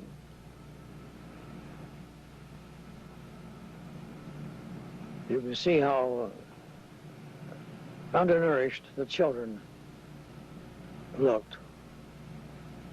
Here's some of the men in our division. Out of bounds, off limits, and that was done because General Eisenhower and some of the American authorities and the doctors learned that the rate of syphilis was the highest in Naples than any other city of comparable size. And so we had to put off these streets off limits to the soldiers. Here's a farm scene where a woman is hoeing. And there's another Bailey Bridge that was put across the river where the Germans had blown up with mines. And that added to our progress, chasing the enemy to the north. There's Colonel White from Marshalltown and DeLoss Marken talking to his tent.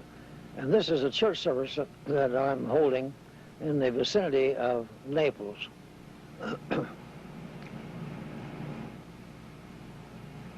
Here's Italians picking olive trees.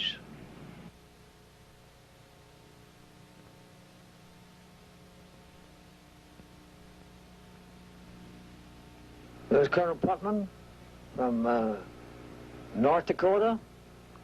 Now we're in Naples. Look how narrow the streets are. The street is named Via Roma, the main street in Naples. I'm up in a building about 3 or 4 stories above the sidewalk. They had a kind of, the American Army had a resort up there, and kind of a clubhouse. You know what that building is, Helen? That's one of those places when you want to go to the toilet, right outside on the sidewalk. There's a funeral over there in Naples. The funeral hearse pulled by horses, like we saw down in Ireland.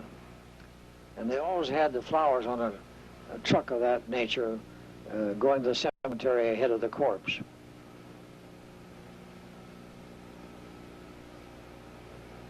Naples was a very dirty town. We learned that they had the highest rate of syphilis of any nation of comparable size in the world. And we had to put a lot of the streets off limits to the GIs, which added to our troubles.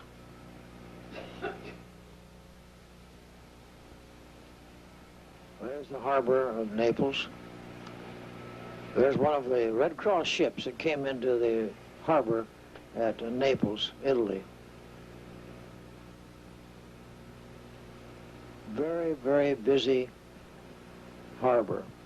There's one of the ships that have been blown over.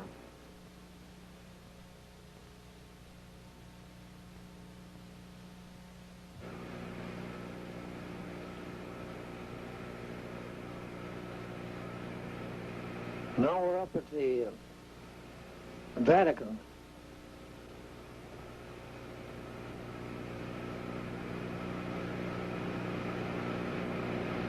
No, I think I'll have to, I'm mistaken. We're still down in Naples. Look at the buildings that have been bombed. Our Air Force came into its own.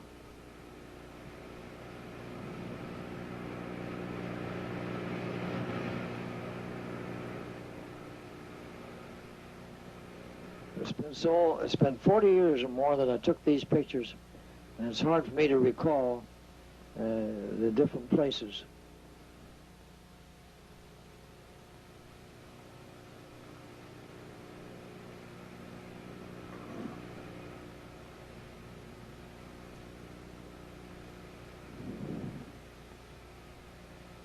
Different scenes around Naples, this is down near the harbor.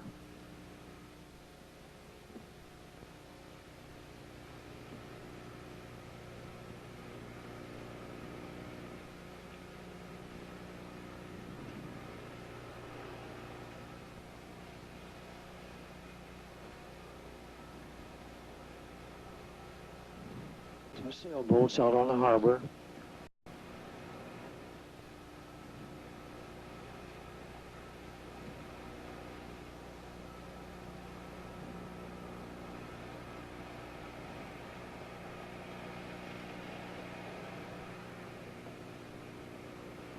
Here comes a peddler picking up trash.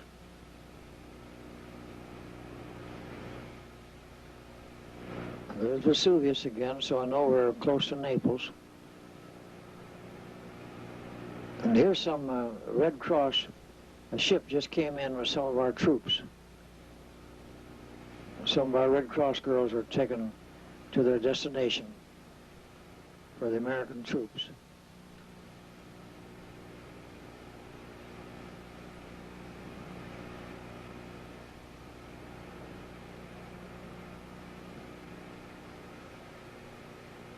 More scenes around the harbor. There's some of our ships that just came in with a convoy.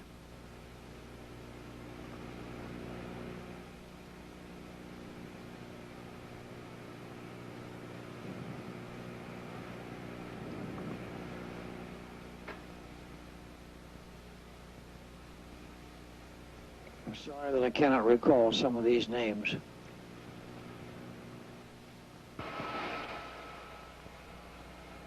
Pictures opening up at the harbor of Naples, bombed by the Allied forces. There's what was left of the Italian Navy, and for some reason or other it was anchored in the harbor, but was never used. But they used the American ships, the Liberty ships, and the British ships. Now there's one of the Liberty ships of our own country, unloading supplies to continue fighting the war in Italy. There's an air raid shelter down by the harbor, built by Mussolini. Here's a street cleaner in Naples. There's Mount Vesuvius. Beautiful thing when we were smoking that way. And I'm very happy that I got that picture, because while we were there, it blew its top and really destroyed its chimney-like top of the mountain.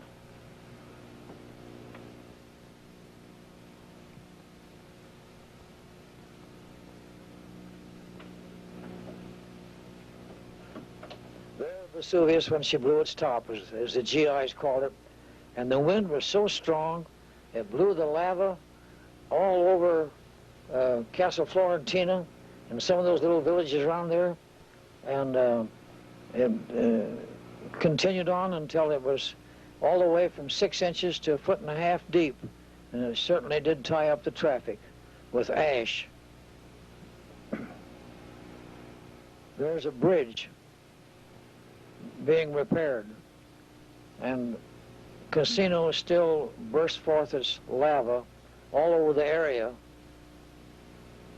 and made it more hazardous because of the strong wind. Now we're on the other side, and here you can see where the ashes, followed by the lava, came down and completely destroyed this village.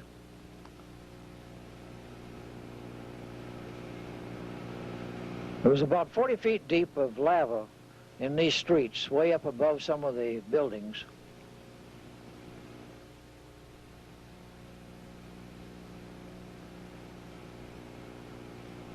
This only shows the turmoil that must be going on down beneath some of these mountains. Of course, this is one of the oldest known eruptions of any of the mountains in our day, and been long, long before we were born, as this destroyed the city of Pompeii completely. Now here's a swimming place near the harbor in Naples, and it was so dirty and filthy that our forces put up sign off limits to all United States soldiers. And the filth, and those children, naked, scabby, poor, and yet they would go in there swimming every day, and some of the open sewer was running in these places.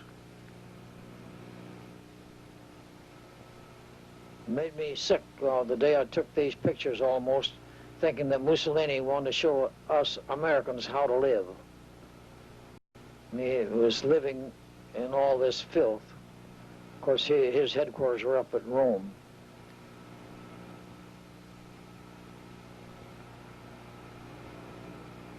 Some of them would bring their tents down there and spend the day on this beach near the harbor. There's a Bailey Bridge crossing the Volturno River.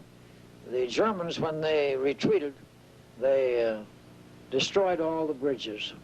And we had to put up these bridges that were invented and transported from the United States so our troops could get across these rivers that the Germans had blown up.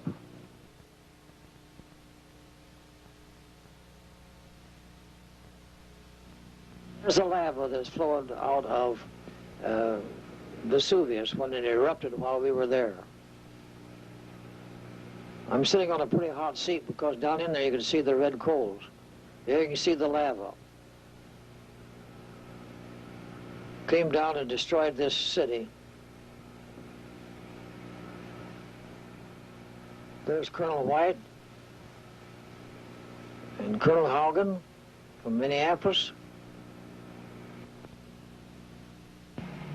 Now this is a highway from Naples on the way to Caserta.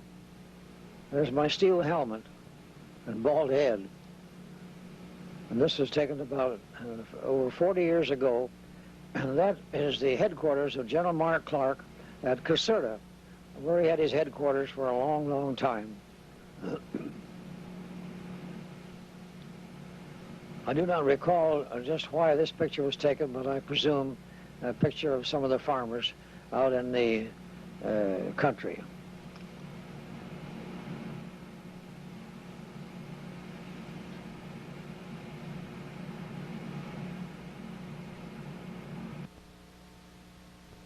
We were fighting, and notice the snow on top of the mountains. In the wintertime it rains quite often in Italy. They speak about sunny Italy, but we found it was muddy Italy in many places. Here's some more of those public wash basins that Mussolini established in these towns for the women to do their washing. The USO come over and put on quite a show, and this was done to lift the morale of the troops. We took a truck for the stage, and really they lifted the morale of the soldiers. And here's some of the talent that we found in our own division, along with the U.S. show. You can see how pleased the GIs are with this U.S. show. And here's a fellow that had a talent, he could dance. someone dressed up there's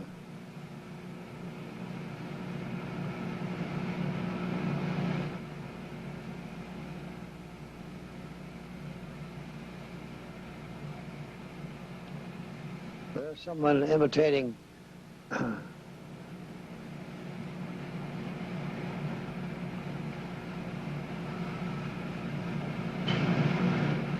there's Gordon Gammett of the Des Moines Register Tribune that had a column in the Tribune for years and years. He was a war correspondent, and he was with us for a long time in Italy.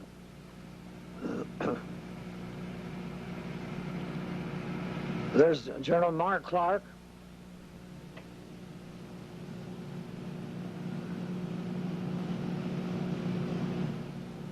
A three-star general talking to the American troops.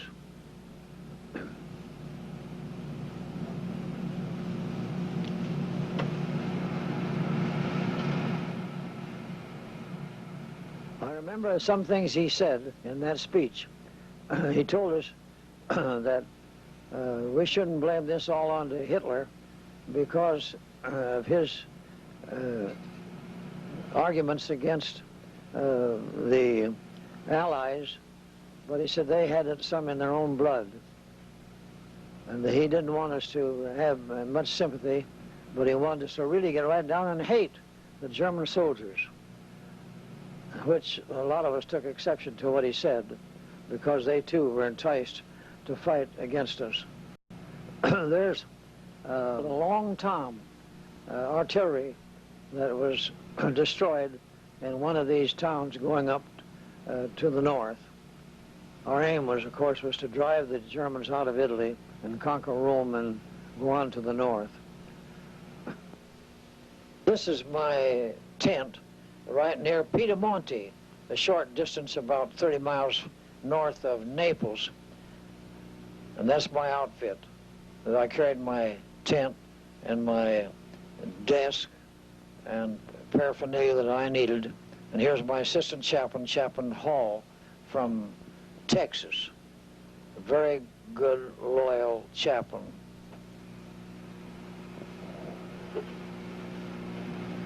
This was about Christmas time at Piedimonte, and we were viewing the ruins around the city of Piedimonte.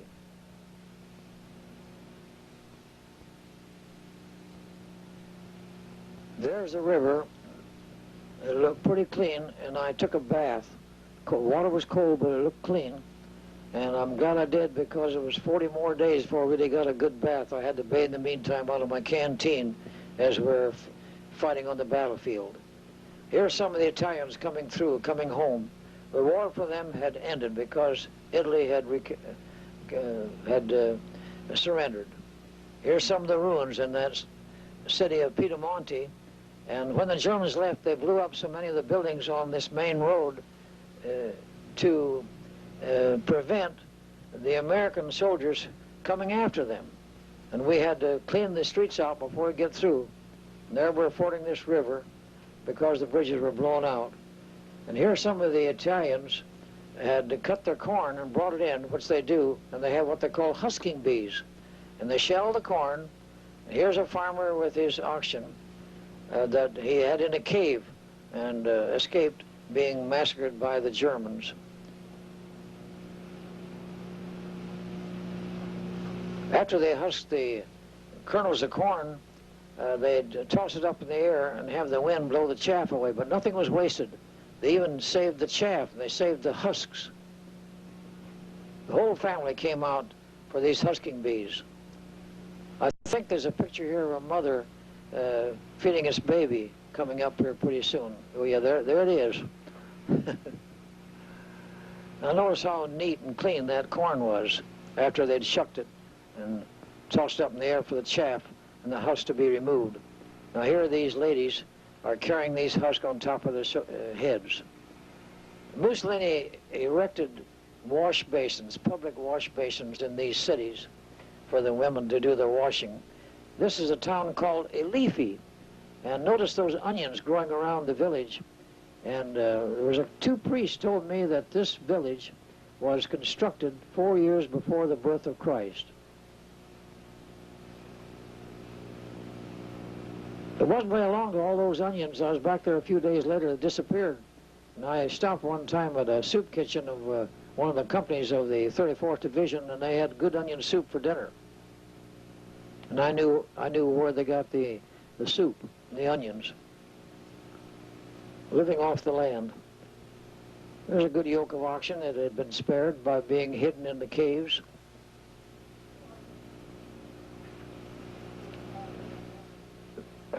The Germans were up on top of that mountain, I remember, holding us down in the Volno Valley. The Volturno River Valley was called.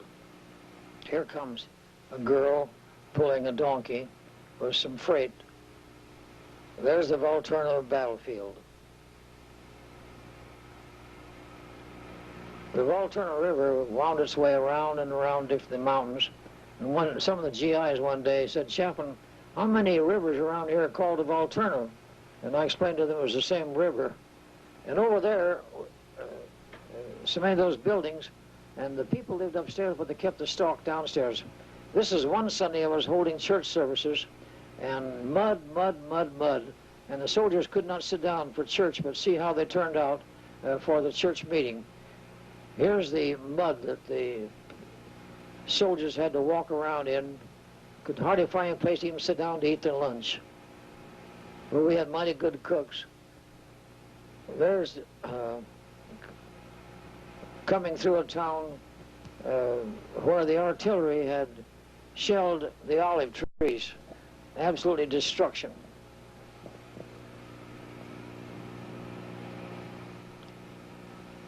The result of the artillery shells on the fruit trees. Now here comes a nun, and I wondered and found out where she lived all during that bombardment of the artillery, and she was in a cave up there.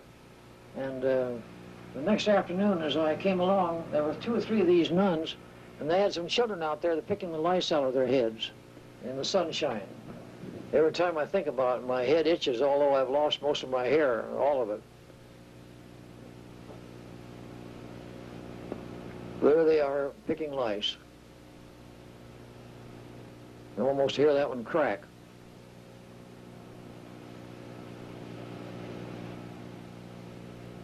There's the ruins, and this is a very sad sight to see so many of the Italians coming through our front lines by being abused by the Germans.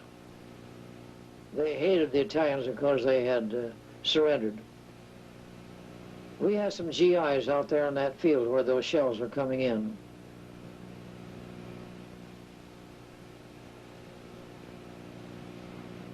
There was the Catholic Church that was simply destroyed completely by the German artillery before they left, San Vittore. We had some hand-to-hand fighting in this village.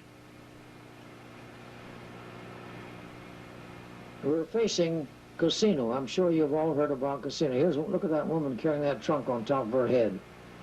That's Mount Trocchio. And we had our command post right near that place, that mountain.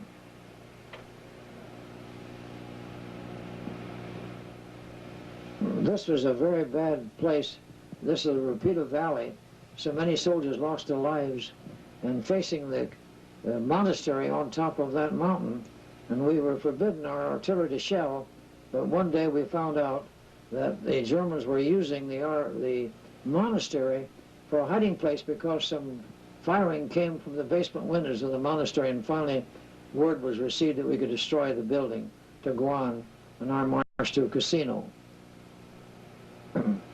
I came along here at midnight the night before. Here's the result of a shell hitting this olive tree. And I got stuck and had a hard time getting through. The next day I came back, I wanted to take a picture of the mud that was obstructing our army going forward to meet the enemy. And when the Germans retreated, they had some kind of a great big spike about 6 feet long attached to the end of the engine and would tear up these railroad ties. They wanted to destroy everything in sight, vegetation, trees. And on top of one of these mountains, there was a little village. I'm coming through this narrow street, and it seemed like the children were all dressed alike. The farmers over there seemed to live in these villages, and then they'd go out during the daytime and do their farming. And here's what I found when I went up the next afternoon to see where I was and why we got stuck and had to be pulled out. I don't know what we'd have done without these four-wheel drives. And then when you hear some people saying that we were over there on a picnic, I'd like to have had them over there with us. You see how struggle they had. They were going up to meet the enemy. But we had to delay because the Germans had blown up the bridges. And also had planted mines in all the fields. We had to have the minesweepers dig them out before we go through. Otherwise, these life and limb would be destroyed besides the vehicles. There's what we call the great big transports. We call them the 6-6 transports. The Germans were delighted every time they captured one of these large trucks. They were four-wheel drive. Now, this is the day of Thanksgiving in this area. And what do we have for Thanksgiving dinner? We had Spam and coffee for dinner. But the next day, Eisenhower made it a point to send turkeys up to the 34th Division headquarters. And what a feast we had. This is my driver, and he made it forward or backwards, a good driver. And I want you to, I'm calling your attention to the mess kits the day after Thanksgiving. And that day, it was made possible through some containers to take hot food up to the soldiers in the trenches on the front lines. Look how happy he is with that food. The enemy was on the other side of those mountains.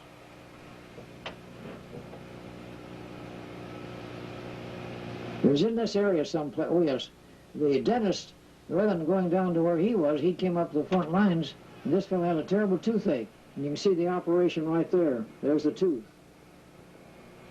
Pretty handy for the dentist to come to your home and pull out your teeth.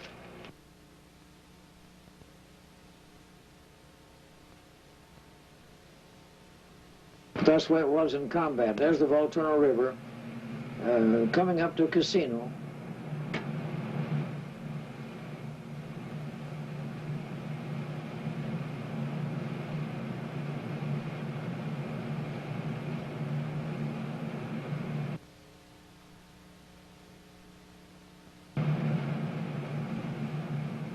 The terrain, you can see how tough the fighting was. We'd use our artillery to quiet them down, and then we'd come in with infantry to mop up. There's Colonel Putman, our gas officer, and there's Major Gittler, a doctor of the division from Fairfield, Iowa. Another sad sight to see families and families coming through the front lines to escape shelling and killing, carrying whatever they could carry. Now, there was a German sentry post that was left out, and he stayed a little bit too long, and we got him. And when he saw me taking this picture, he turned his head. He felt disgraced for being captured.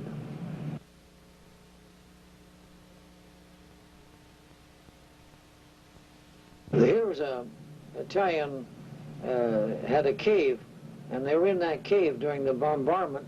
But look how healthy they seem to be. And there's the GIs visiting with them. I've often said the GIs are really ambassadors for goodwill. And there's the donkey he had in the cave with him.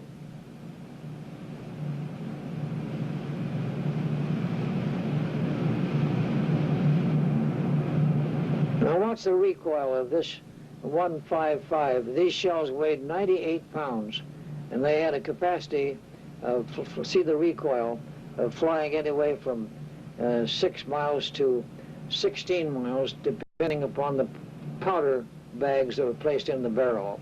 Now this is casino. These pictures were taken after we got through. Before I came home, I was in Naples waiting to leave, and I got a ride up here. I wanted to take these pictures, and the Italians were digging in, booby traps all over the place, and American money being sent to rebuild the city of Casino. Everything destroyed. Our own division itself, in 1 week's time, fired 152 tons of shells into Casino, trying to get through this place to go on. Of course, the Germans were always on the defense while we were on the offense.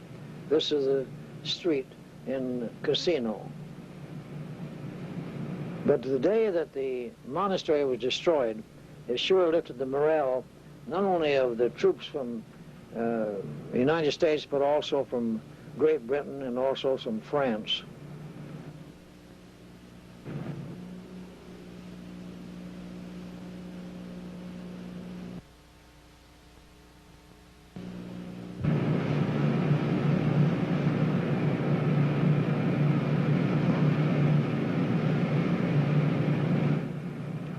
I took a picture of the monastery. I got up there later on. There's the trees, what's left of them. Now there's the monastery. I got a glimpse of it. I got inside of it, and down in one corner, there it is. The Germans had drawn some cartoons of Churchill pulling a little tank and a Roosevelt firing a gun and so on.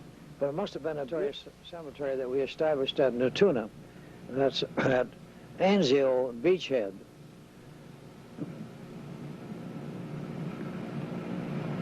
We made the initial landing at Anzio.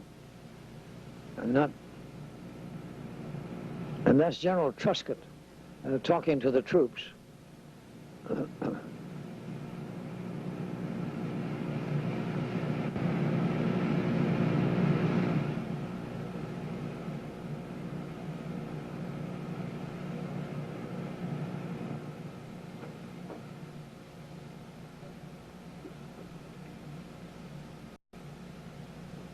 Cemetery that we established at Anzio.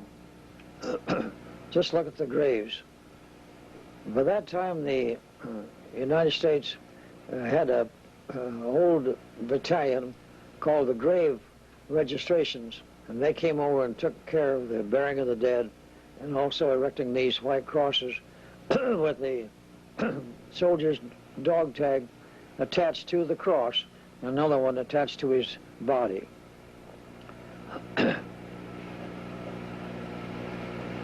This cemetery is still in existence at Anzio.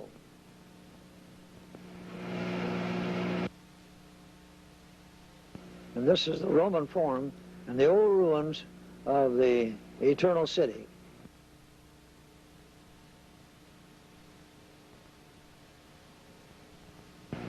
Of course, if this had been the American city that had been destroyed centuries ago, why, they'd have cleaned it out and put up some tall skyscrapers, but they still have this place as a show place to the tourists. It's called the Roman Forum.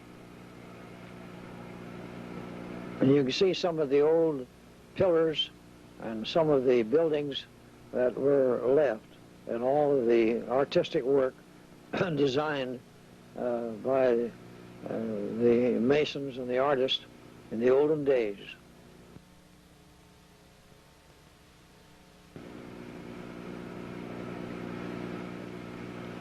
There's 3 pillars still standing from the ruins.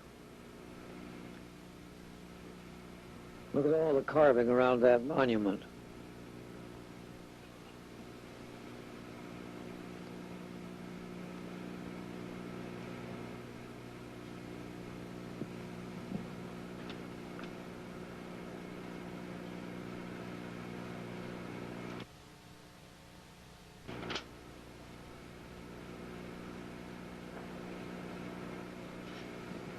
This is the old ruins of the Colosseum.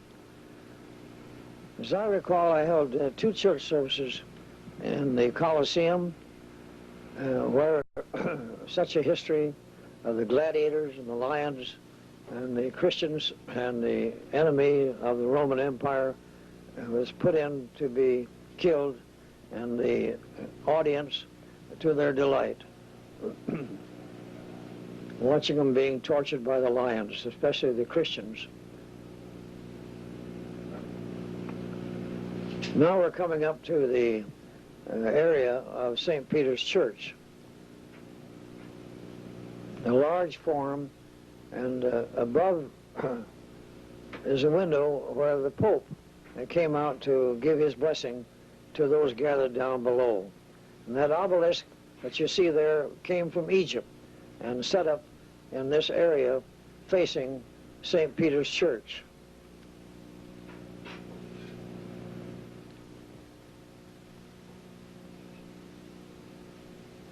A beautiful spot, the Vatican.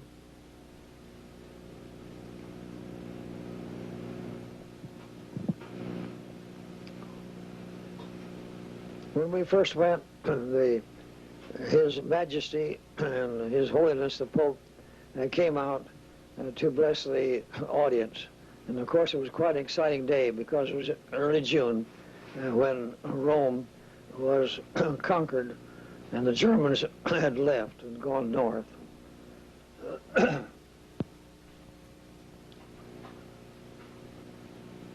Here's one of the grottos inside the Vatican. I got permission from the Pope through a Swiss guard to come inside and take these pictures inside of the Vatican. The only request they made was that I not take any pictures of His Holiness as he was saying his office as he walked around through the garden.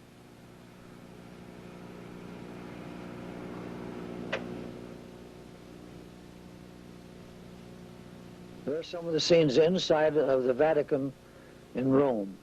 Beautiful garden.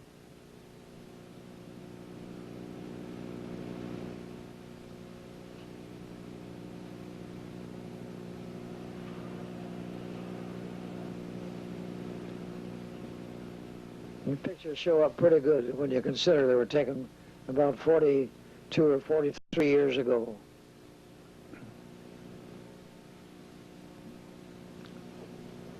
There's the dome on St. Peter's Church. Now we're on the outside, and you can see the communists at that time. The sickle and the hammer. There's King Emmanuel's monument right in the center of the city of Rome. And there's the balcony where Mussolini used to come out and make his speeches. I didn't have my camera with me, but a GI got up there someplace and he came out and imitated Mussolini making a speech, and the crowd roared with laughter as he went through the gestures as Mussolini used to do.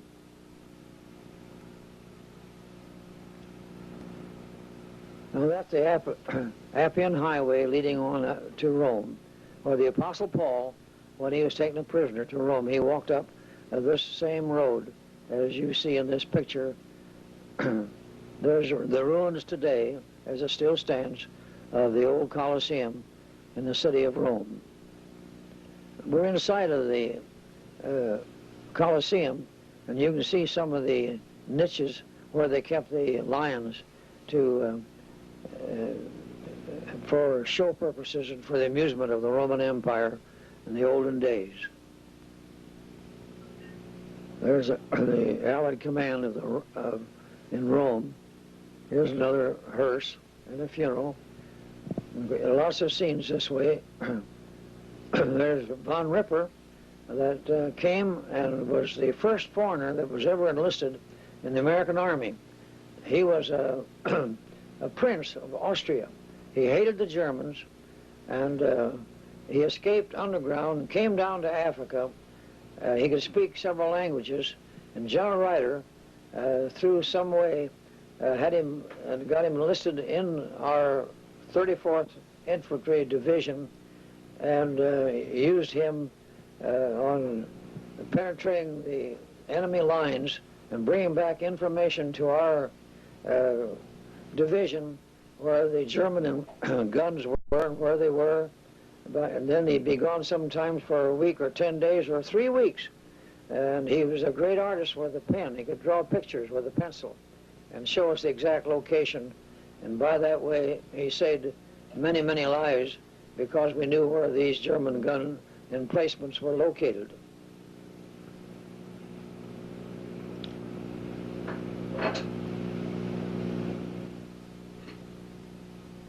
There's a stadium outside of Rome.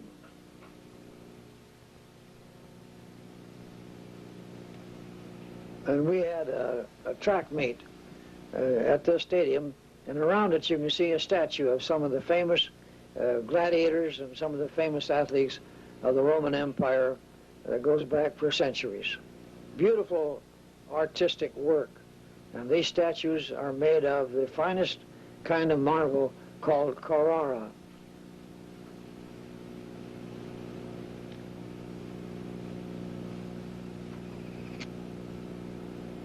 That's a statue of King David.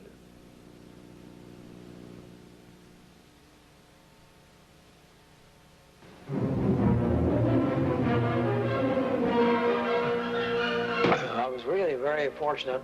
The War Department decided that the troops had been overseas for a period of 1 to 2 years should have what they called rehabilitation, and they were taken back to the United States for this purpose.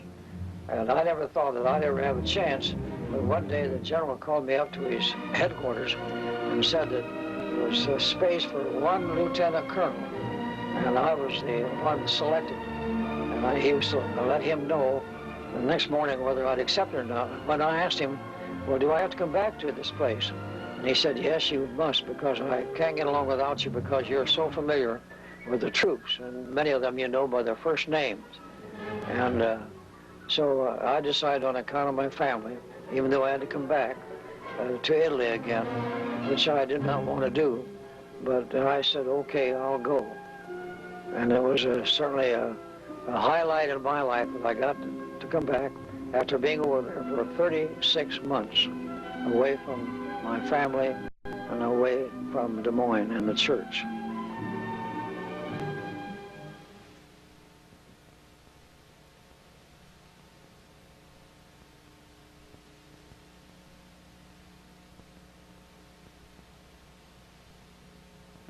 We are on our way to the Naples harbor, where we were going to board ship to finally start back to the United States again. This is the road which we traveled.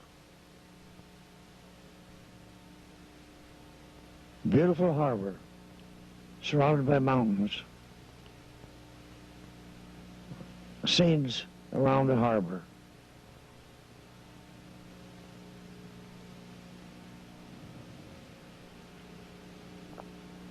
Now, these are the troops in the harbor waiting to get on board.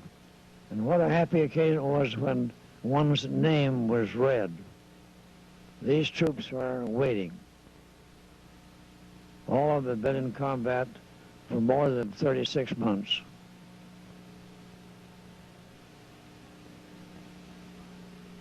How beautiful the ship looked to us.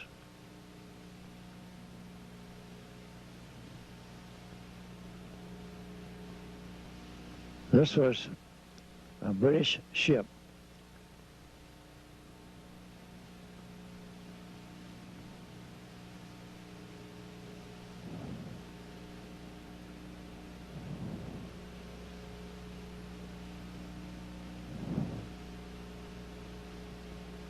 The band came down to the harbor and played for the troops leaving.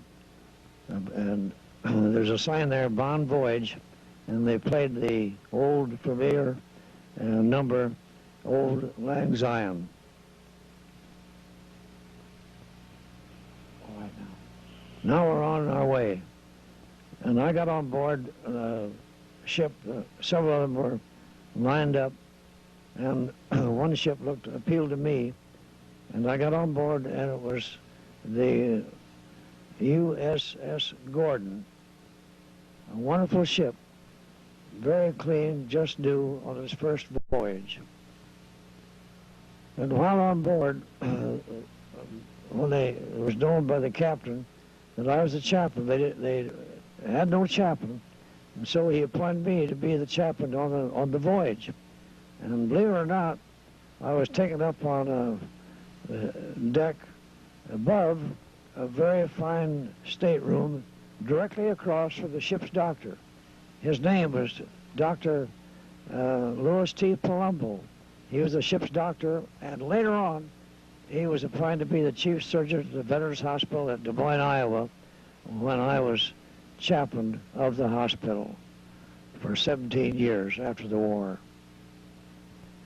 you could see how beautiful the ocean appeared as I stood on deck taking these pictures. We were still at war, and of course we were ordered to constantly carry our life belts because of the unforeseen attack by the enemy submarines. You can see the white caps on the ocean.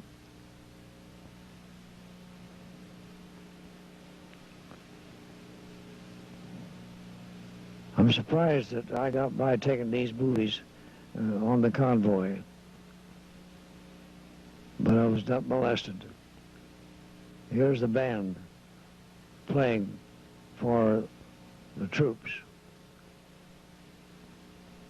I went forward and took this picture directly down on the bow of the ship as it was piercing the waters. A beautiful sight.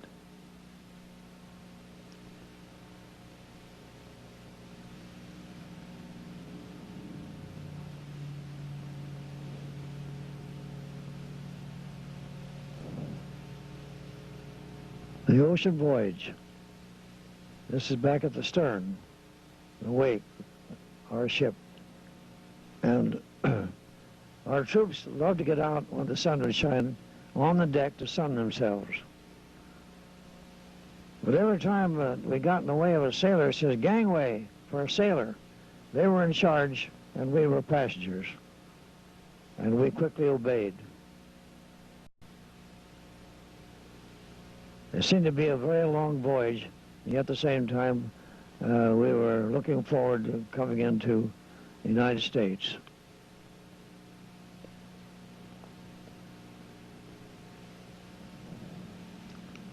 There's the guns on the ship.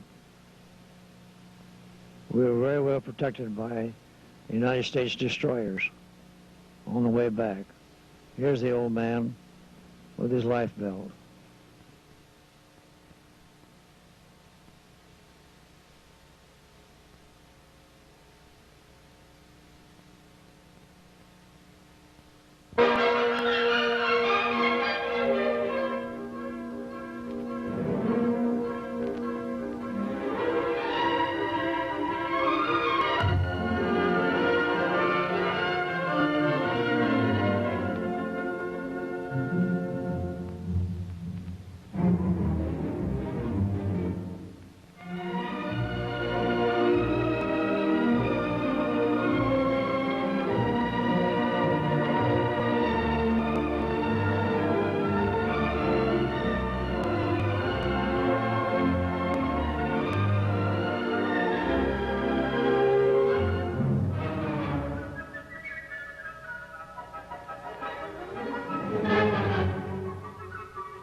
My leave now, the glorious leave that I had in Des Moines and Iowa in our country is now over, and I'm back again in Italy and landed at Naples, the same city that I departed from. Here's a scene that we saw on the battlefield. Some of the horses and the cattle that had been killed during the battle, and of course they were just left there. No one volunteered to bury them to take the stench away, and that was up to the United States troops to do. There's General Mark Clark, and when I was in Naples, when we landed there, I knew that they were short of ambulances, and I went over to the transportation section, and I got the Liberty, and they were very happy that I took an ambulance and drove back to our headquarters way up in the northern part of Italy. Now, here is there's Winston Churchill, and he came to visit us, and our cooks went out and got a lot of eggs and fresh vegetables and so on, but they wouldn't eat them because the British brought their own cooks along, so that Winston Churchill could have his own food. And I noticed that the food that they had from cans that I saw around the cookhouse was on Lend-Lease. But you'll see Churchill at the table enjoying the meals very much. And here we are, the GIs washing some of the vehicles, cleaning the mud off from the streets. And here's an Italian with his cart.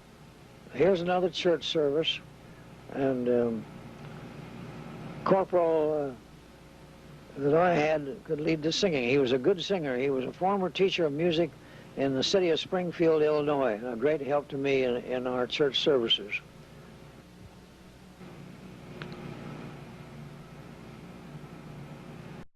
Here's an Italian grain stack.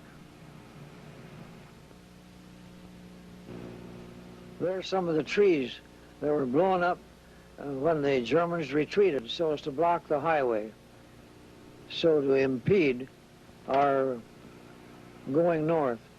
This is a town called Siena, a beautiful little town, and it's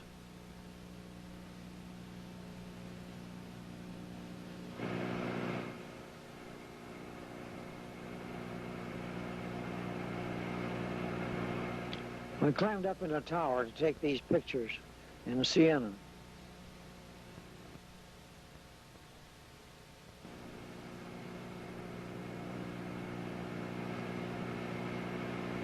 There's some of the buildings around this town. There's the tower that I climbed up in to take the pictures. And we were pushing north, as you can see here from the tower. There's a Roman Catholic Church in Siena, and the architectural designs. Here's an oven, and they're baking bread. They smelled very, very good. They smell that fresh bread. There's General Ryder pinning an award on Lieutenant Colonel Marten, who was our plans and training officer in Italy. Lieutenant Colonel Marten is a native of Council Bluffs, Iowa.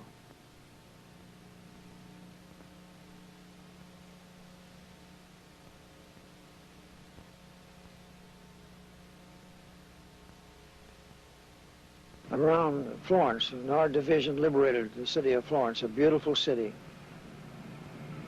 And there's what they call the Big Bertha. It was a cannon used, and it was about 60 feet long, and they called it the Big Bertha. It took about 3 railroad cars to transport it. There's General Boldy, who took command after General Ryder left us to go over to Japan, and his chief of staff that was later on killed in an airplane on a reconnaissance.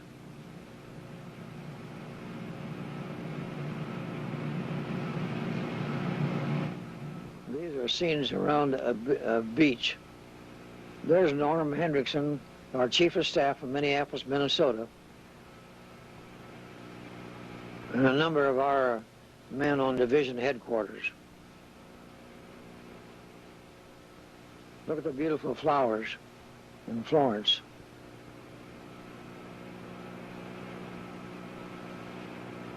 Even though during a war and the killing of men, these flowers added to our morale.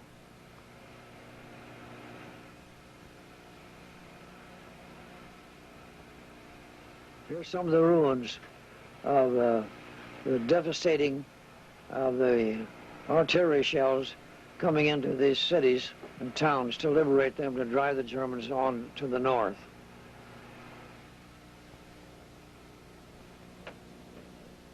I'm back in Florence again, and there's the river, and the Germans destroyed all of the bridges across the Arno River in the city of Florence.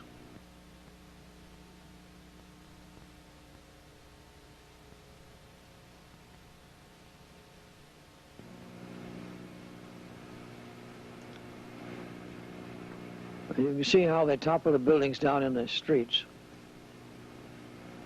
Utter destruction.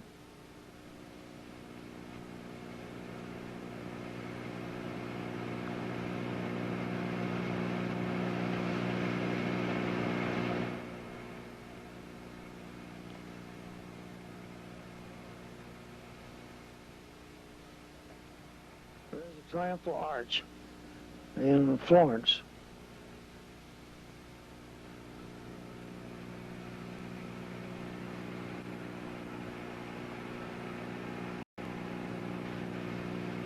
That group, as you notice there, some announcement over the U.S. radio was being broadcast about the war. There's one of the towers of the churches, one of the churches in Florence. Florence is an artistic city, and you can find more beautiful statues and their handiwork in all the stores.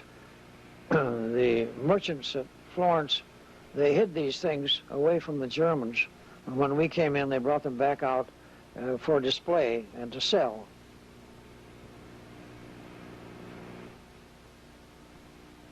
I do not recall just what that scene is there. It's been so long since I've seen these pictures, since I've been over there.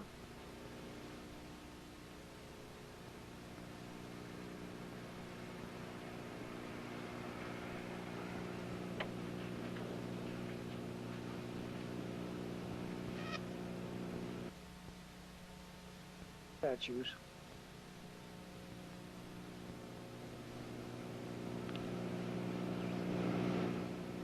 There's the tulips. It was in the spring.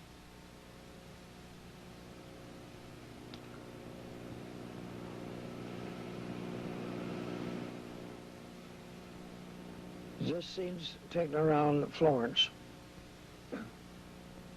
11 trees.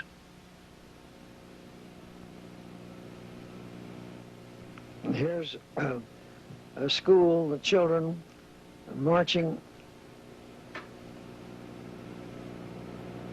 And there's a picture of Frank Miles from Des Moines. He was a war correspondent, and we met over there.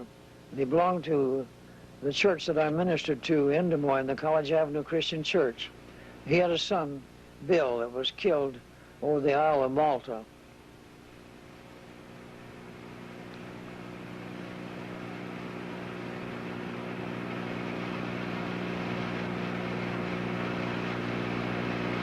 Bicycle transportation. It seemed like they all had bicycles.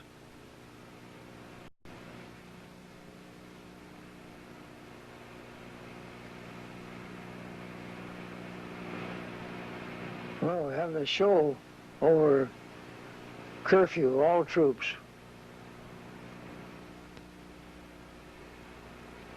Bicycle pretty well loaded with vegetables. 2 on 1 bike. Roadside stands. Leave it to a GI, he's getting transportation.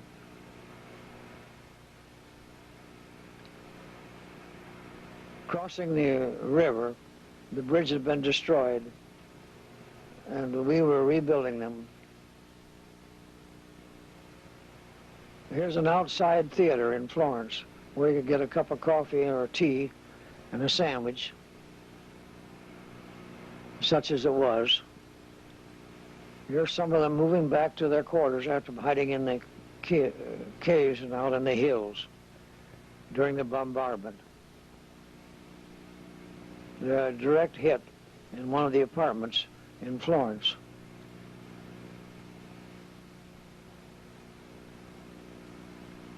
There's the U.S. flag put up on this area.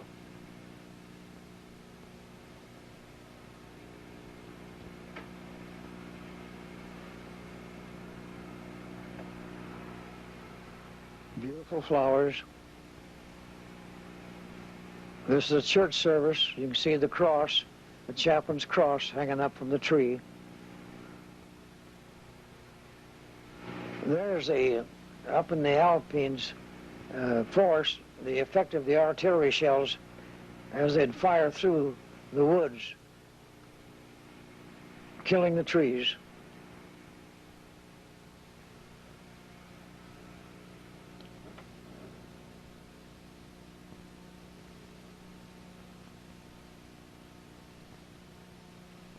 This is the area in which the troops kept going forward. And of course the oxen, look at the oxen that was hooked to that plow after the soldiers and the war was over with, for far as they were concerned. So they went back out in the fields to begin their harvesting again. It was amazing the power. Of course, there were a number of those oxen pulling that plow. And there's the building that I had my headquarters in just prior to coming home on the furlough. And when I came back and got up there, they were in exactly the same building as when I left, about 2 months prior to that time.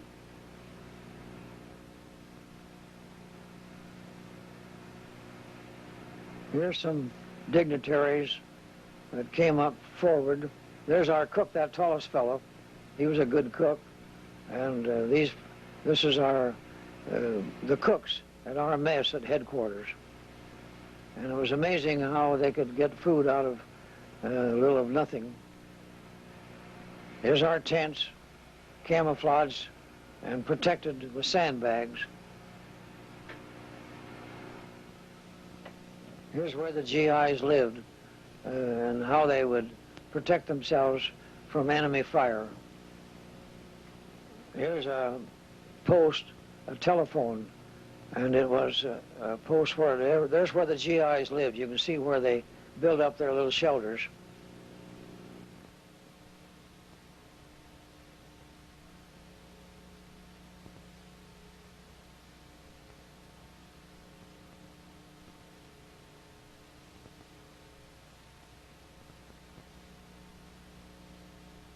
There's the Leaning Tower. And our engineers wanted to have a little fun with the Italian people, and they got permission from the general, but not to destroy anything. And so on that day, they came up with their bulldozers and snorted around, and they spread the word to the priests and so on that they'd been reading about the Leaning Tower when they were in high school and in the grades, and they decided to straighten the thing up. And oh my, the excitement was going on and tried to prevent them, but they had a lot of fun, and they raised the morale of the troops. And we felt very grateful to the general to permitting the engineers to have a little fun along with their building bridges and so on.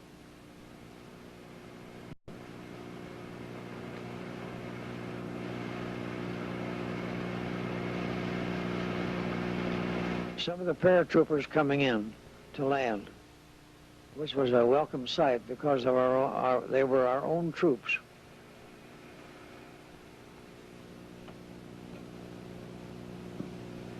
Here's a wounded soldier being taken to the clearing station. And then from there, if they couldn't improve, well, then he was taken by plane, the C-47s, back to a hospital in Naples. There's a machine gun where the Germans would be occupying these places and shooting machine guns at the oncoming troops, the Americans, the French, and the British. Here's a dinner mess at noon with our general staff at Pisa.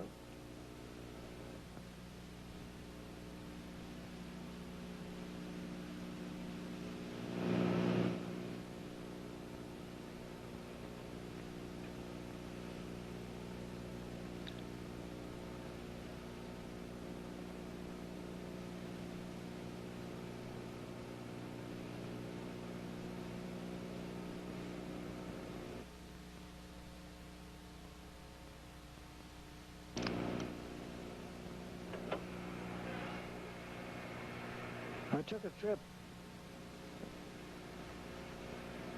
over to Venice, and it was certainly a unique place to be. The canals over there, the streets are canals.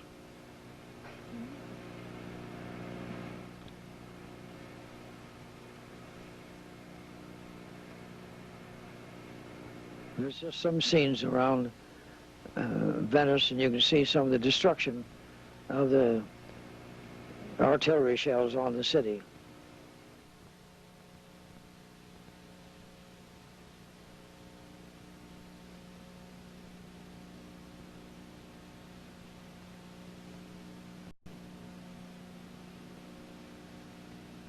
Rather than rowboats, that the gondolas, and they would take you around the streets in these canals. And the kids, to play with their neighbors, they just jump in and swim across this canal over to the playmates across the street from where they lived.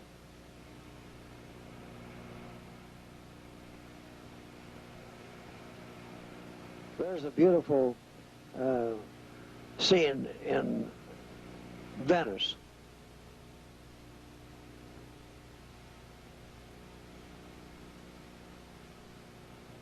There's the bridges across the canal. No automobiles permitted at that time, and I don't think many would be very helpful in this kind of a place. So the gondolas is where these men make their living. There's the church, beautiful church in Venice, and the baptistry in that tower. And the pigeons over there, they were so tame. Now there's St. Mark's Church in Venice. Isn't that a beautiful church?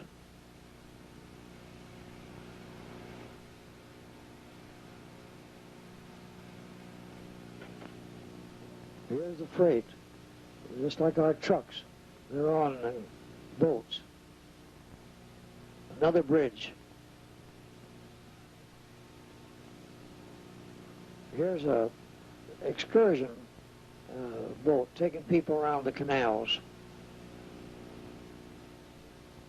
Notice all that architectural work on these buildings.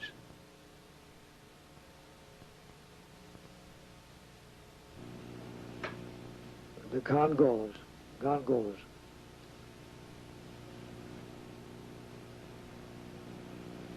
There's the insignia of Venice. The pigeons, they feed them.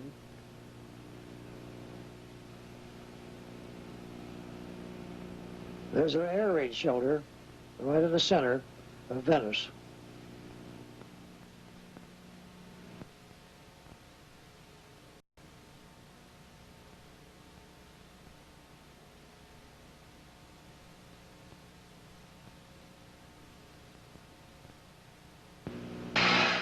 Two boys that, from our church in Des Moines that you've just seen. One of them was Kingsley Felt, and the other one was a boy named Thomas. And they met, and how glad they were to see each other again, and so was I, to find someone from home. Here's our own artillery shells camouflaged facing Milan and the territory north of the Po Valley. Here comes a lieutenant from Hampton, Iowa, and I just do not recall his name now, but he was in this picture. And how happy we were, because Hampton was where I was born and raised and went through high school.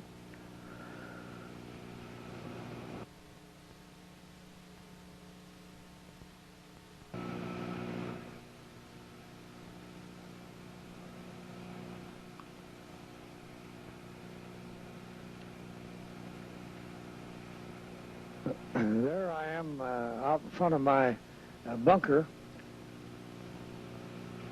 out in the field. Here's some German prisoners that we just captured. They were sorry to be captured, and yet another way they were happy because they kept saying that the war for them was over with. There was a intelligent officer that we had that could speak German, and he's interviewing this captured German to find out where their gun replacements were. Now there's the grave of, I mentioned about Colonel Braun. He was our assistant chief of staff, and he was a regular Army man, and he wanted to make a reconnaissance over the mountain to see where the enemy was. And he kept telling his pilot in this, I think they called it, well, it was just a small airplane for reconnaissance purposes. I think they called it a C-5. And he kept saying, get down, get down, get down lower, I want to see. And the lieutenant hesitated, but he obeyed the general. And they got down so low that they were finally shot down. And there's Clara Booth Luce. I'll come back to this story later. There's Clara Booth Luce.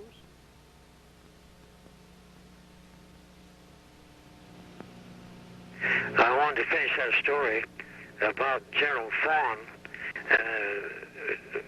making a reconnaissance to find out where the enemy was when we were in Italy, and he took his pilot with him, Sergeant Cunningham, and they got up to the front lines, and Cunningham said, well, we're right up to the front lines now, and but the general said, well, get down lower, I want to find out, make a reconnaissance here and find out just where the enemy lines are. And he kept pushing him, telling him, get down, get down, get down, and he got down so far that finally they shot him down and wrecked the airplane. Both of them were killed.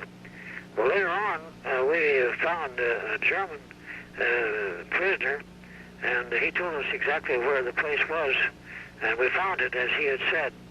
And the Germans recognized rank where the general was buried.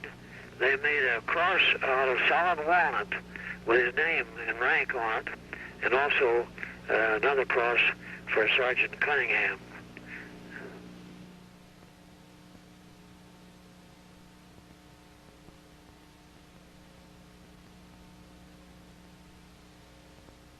Our troops up near Milan, and like all women, when I came up to take her picture, she had to get her hair combed, and she's talking to General Boldy, and she was an ambassador under Eisenhower to be in Italy during his reign of office.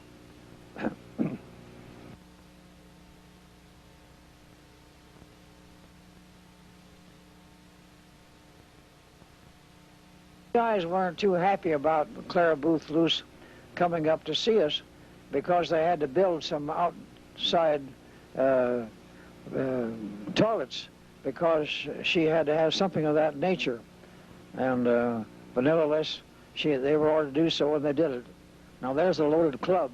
The GIs had they had a sense of humor, and here's one of them in his bunkhouse coming out where he was protected from the elements of the enemy when they would shoot their cannons, their artillery shells, back into our area.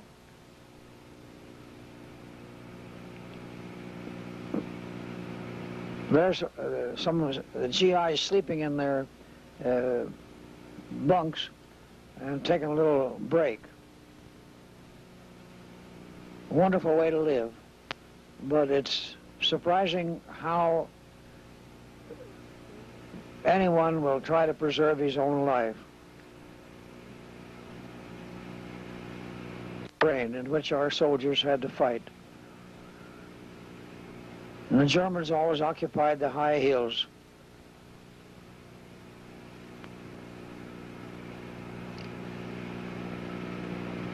There's some of our supplies going up to the front.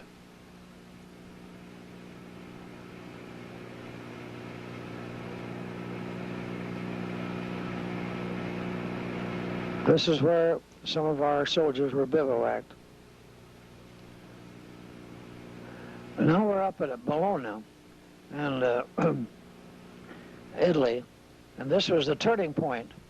And when we liberated this town, that same day, just the day before, when we first heard about the death of Franklin D. Roosevelt, and our troops were inspired to go on and capture Bologna to the breakthrough to the Po Valley. And you saw those pictures on the wall that were pictures of the Italian soldiers that had been killed. Now here's a girl, she's an Italian girl, that they were cutting her hair because she dated some of the German soldiers. And that was her punishment.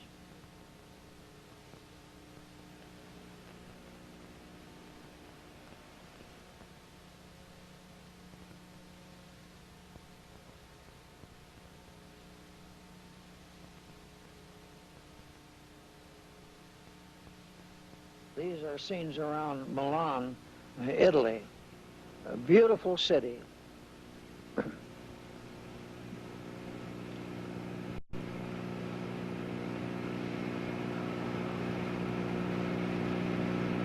Here's where the partisans, they were the ones that were Italians, but they fought against the Germans, and they called them partisans.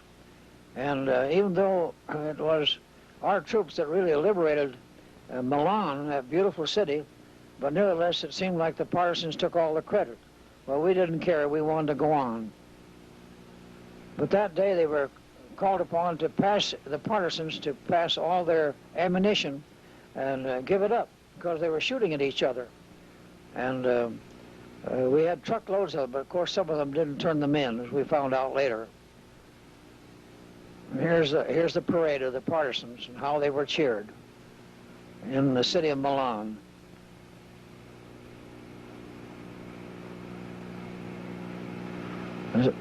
Here's some of the families that moved out during the bombardment to protect themselves and then bring back what little they had left.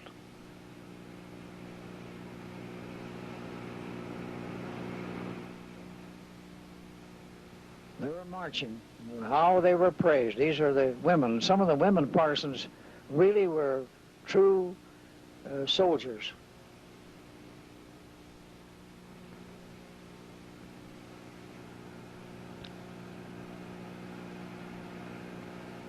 This is the day of liberation, and I happened to be lucky enough to get in there on the next day. Here was a wounded German soldier being patched up by the American medics.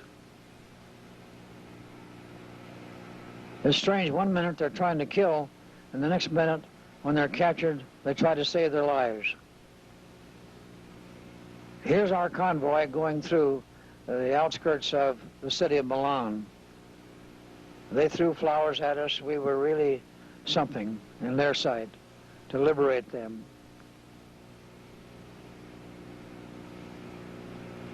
There's a German cannon that our troops put a charge of dynamite in it, and you can see what's left of it.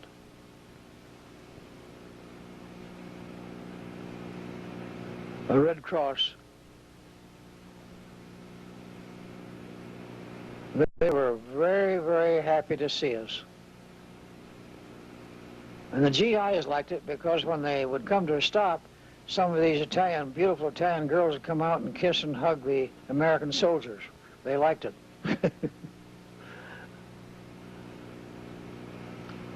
Here's some German prisoners that we captured on the trucks, taking them to a prison camp.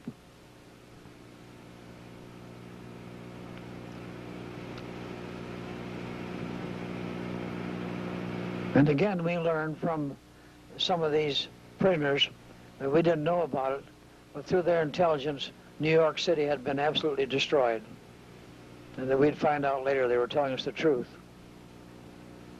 It shows the propaganda that they were enabled to pass among the troops to risk their morale as they were fighting against the Americans and the British and the French.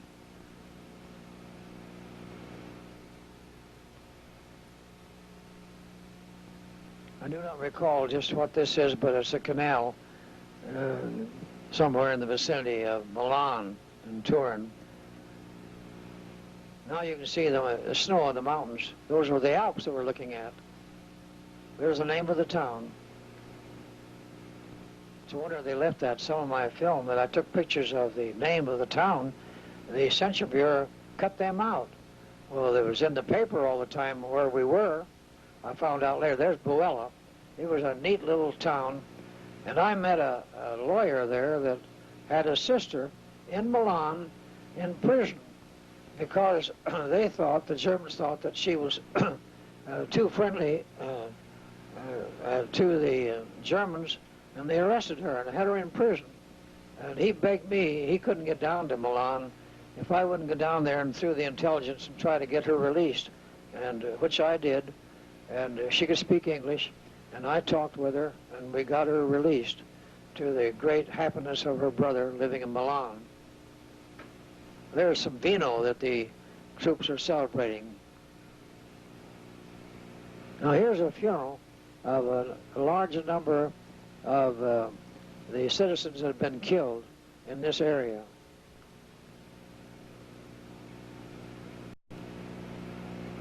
That is the Italians.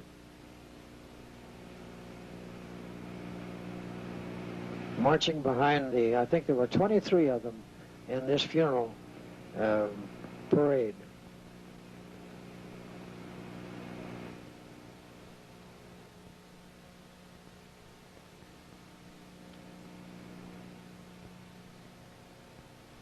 I was really welcomed in this home of this attorney when he found out that I was able to get his sister released from the prison in Milan. It's about 40 or 50 miles away. I corresponded with this woman for some time after the war, but since that time our correspondence ceased. Maybe they're living no longer. I used to write to them and received a reply, but all of a sudden their letters ceased to come.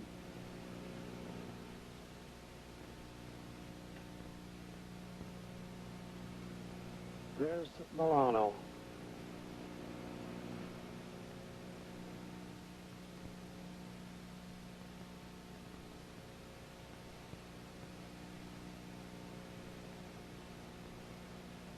How cheerful the citizens were. The one surprising thing about some of the people in Milan, a number of the women had blonde hair. When you see the Italians, you always think of dark hair, but quite a few women, their hair was blonde, and they came from a different origin.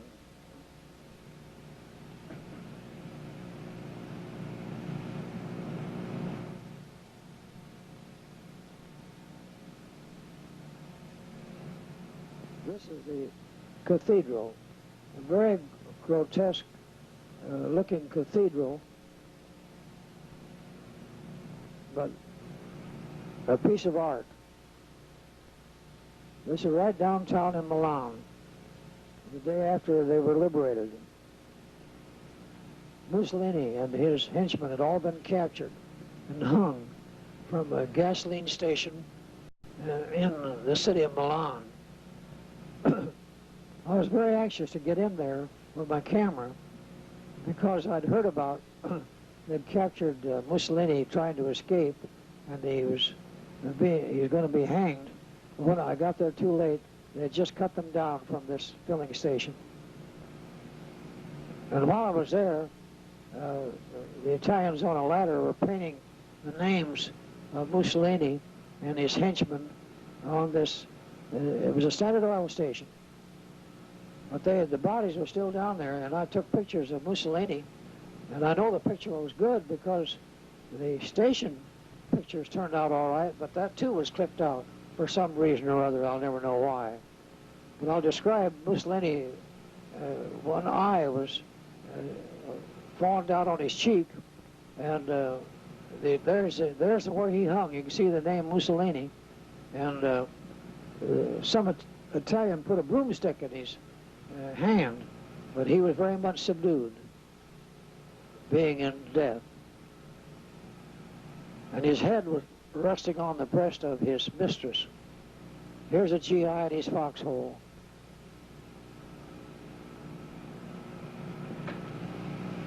General Ryder said that we had a 200-mile front, about 200 feet wide in this area, because we were in the Po Valley, and we were chasing the enemy so fast that we didn't have time to recruit and to redesign our efforts, but we wanted to keep them moving as fast as we could. Even our own general told me about it, and he said, we're in the enemy territory. And he said, Chaplain, are you armed? And I said, no, sir. We're non-combatant. He said, well, I want you to take a carbine and carry it with you. You may need it. And of course, I was very happy to get that direction from the general. That was from General Boldy.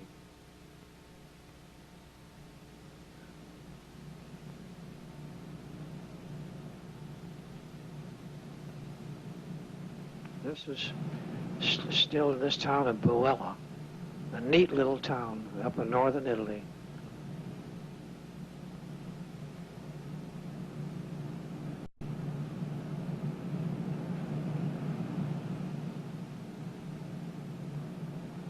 Some of the statues, as you'll find in all these towns.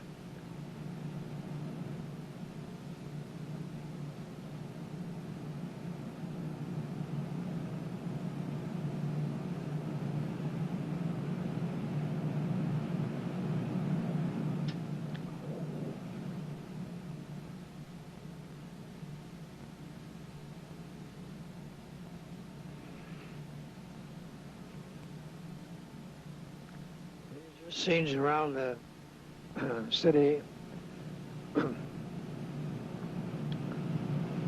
of Milan. I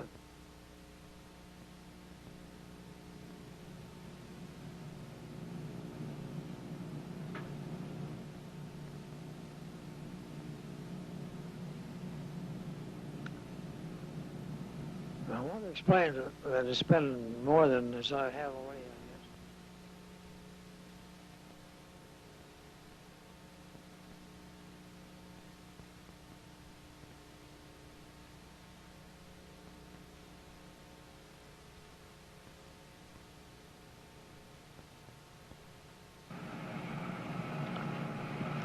Now here's a couple of girls that I met in Milan, and they wanted their picture taken, and there was some priests thereby, and so I took these pictures, and one of them could speak pretty good English.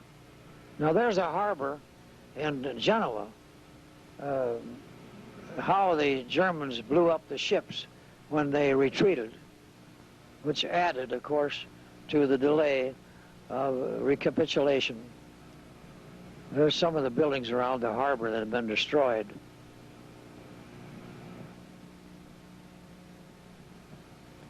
This is Genoa, the place where Christopher Columbus lived prior to sailing away to discover America. Notice those ships in the harbor at Genoa. When we were in high school, we pronounced it Genoa, but I guess that Genoa is the correct pronunciation nowadays.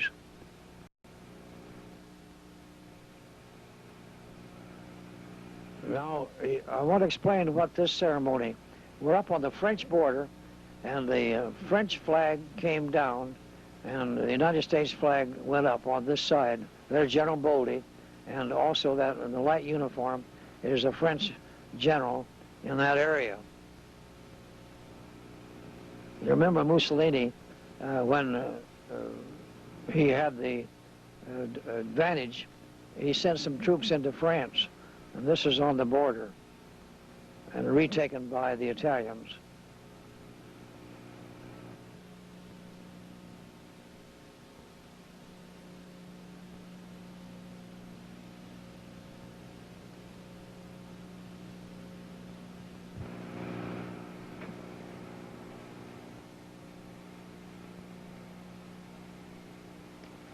Now we're around Lake Como. I'm sure you've all heard of Lake Como.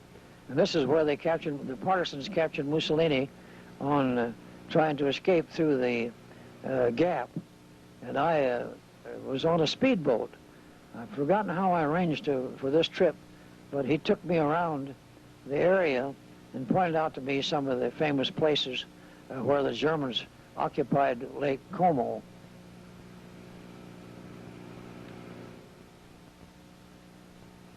This is really a resort place where the rich people and the affluent people came to spend their vacations in northern Italy during the hot summer seasons.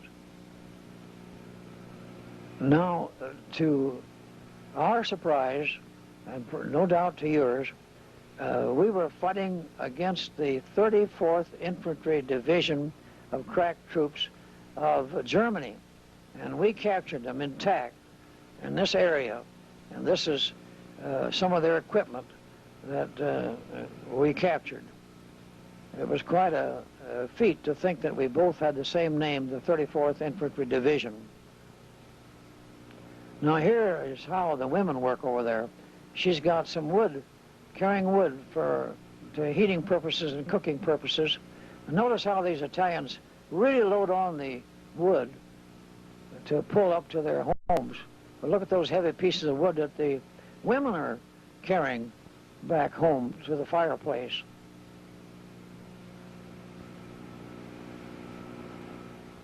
Now there's one of those blondes that I spoke to you about.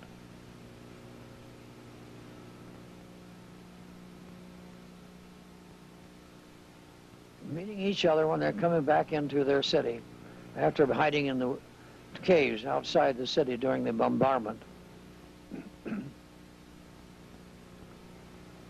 There's a bar, I recognize that. I took a picture of it as we sailed by on that speedboat.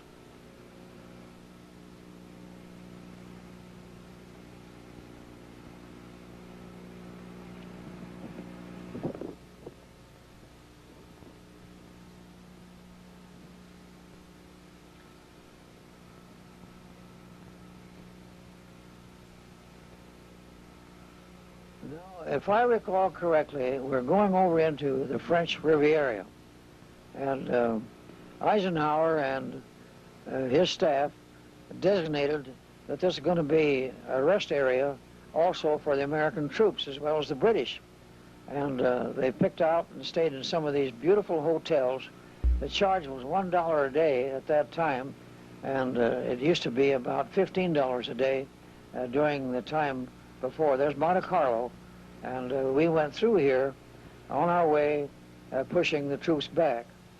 And what a day it was. And I was Colonel White at that time from Marshalltown, Iowa. And even though it was off limits, we went around the back door and got into this famous gambling place at Monte Carlo. And when the doors opened up, you can't imagine who were the first ones to come in to gamble. Women. They were crack gamblers. There's scenes around the gambling place.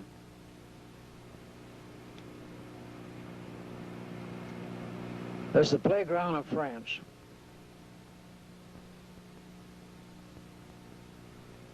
We stayed at Cannes. I was there for about 5 days.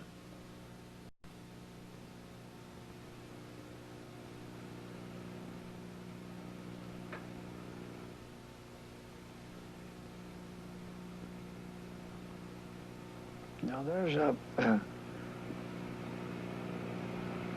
French soldier and a blonde. These two girls here are American Red Cross girls. There's some of the tables and chairs on the beach of the Mediterranean Sea. There's Colonel White waving his swagger stick. We had a lot of fun over there and relaxation. Here's eating some ice cream, which was off limits to us. There's a cute little baby, a little child.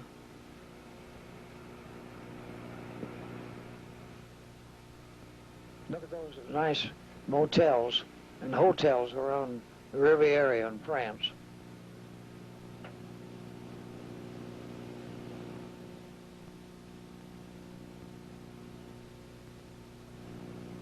A cute little boy.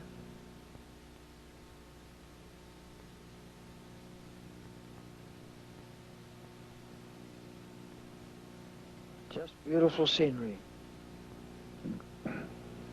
But I've had no desire to go back to visit because there's so much sadness connected with the different areas where so many soldiers were killed.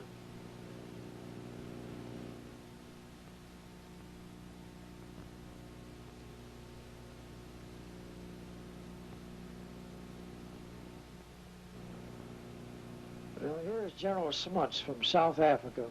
He landed there on that airport, and this is the airport near Milan where 1,200 American soldiers, like I told you about before, were designated and selected to go back home for rehabilitation. And all these C-47s, and I think they call them DC-3s in this country, were taken on board, flown back to Naples, and from Naples on ships back to the United States. There's Major Ritchie from North Dakota. Here they're all lined up, and you can see how the GIs are rushing to get on board to be flown back to Naples. A great day.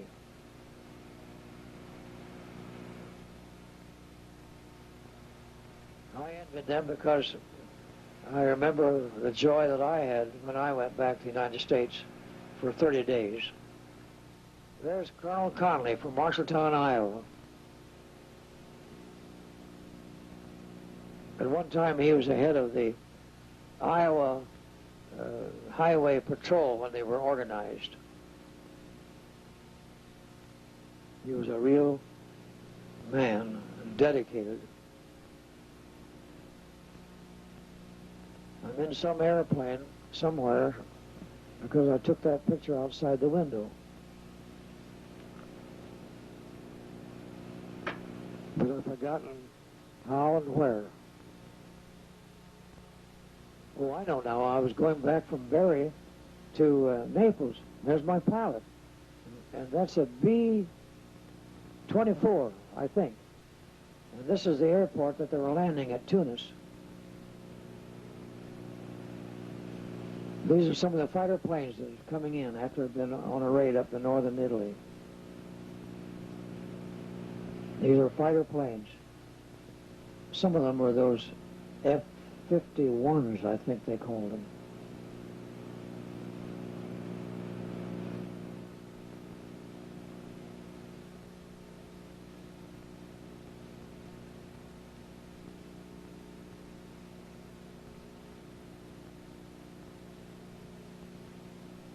I've forgotten what they called these. I remember they had two tails, two fans on the tails.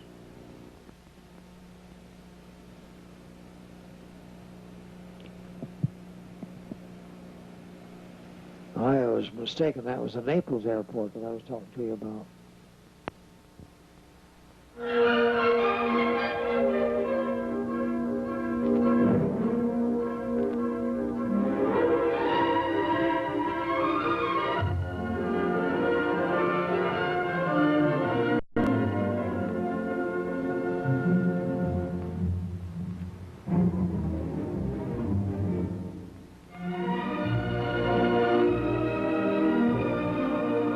Infantry Division from Iowa, Minnesota, North and South Dakota were with us all during the war. We have a good record. I'd also like to say I was over there for 44 months, a long time to be overseas. And during that 44 months, all the way from Ireland to Africa and to Italy and up into France, with my own hands, I buried slightly more than 1,600 American soldiers. And as near as I could, I typed a letter on my portable typewriter to send a message to all the nearest of kin that I could possibly locate. And I treasured those letters for many, many years. Sometime in Des Moines, someone to call me, come out to the VA hospital where I was a chaplain at that time. And yet when they showed me this yellow piece of paper, the letter that I'd written, then I could recall the time that I buried their son and told them what I could about their son and how he happened to be killed in action. But there was a sergeant at Traer, Iowa, made these for me to serve communion to the troops, both the enemy elements and also the United States. This one over here, I kept the whole sim, and the bottom is made from a German shell, topped by an American shell, and the knob up here is a British. And we shot down a Stuco aeroplane, and this is a cross that he made out of the propeller, set as a foundation, an American piece of shell. And then for the grape juice used, he took the hub of the propeller of a German Stuco and made this cup, and then the stem is made from a French shell and the base from an American shell. In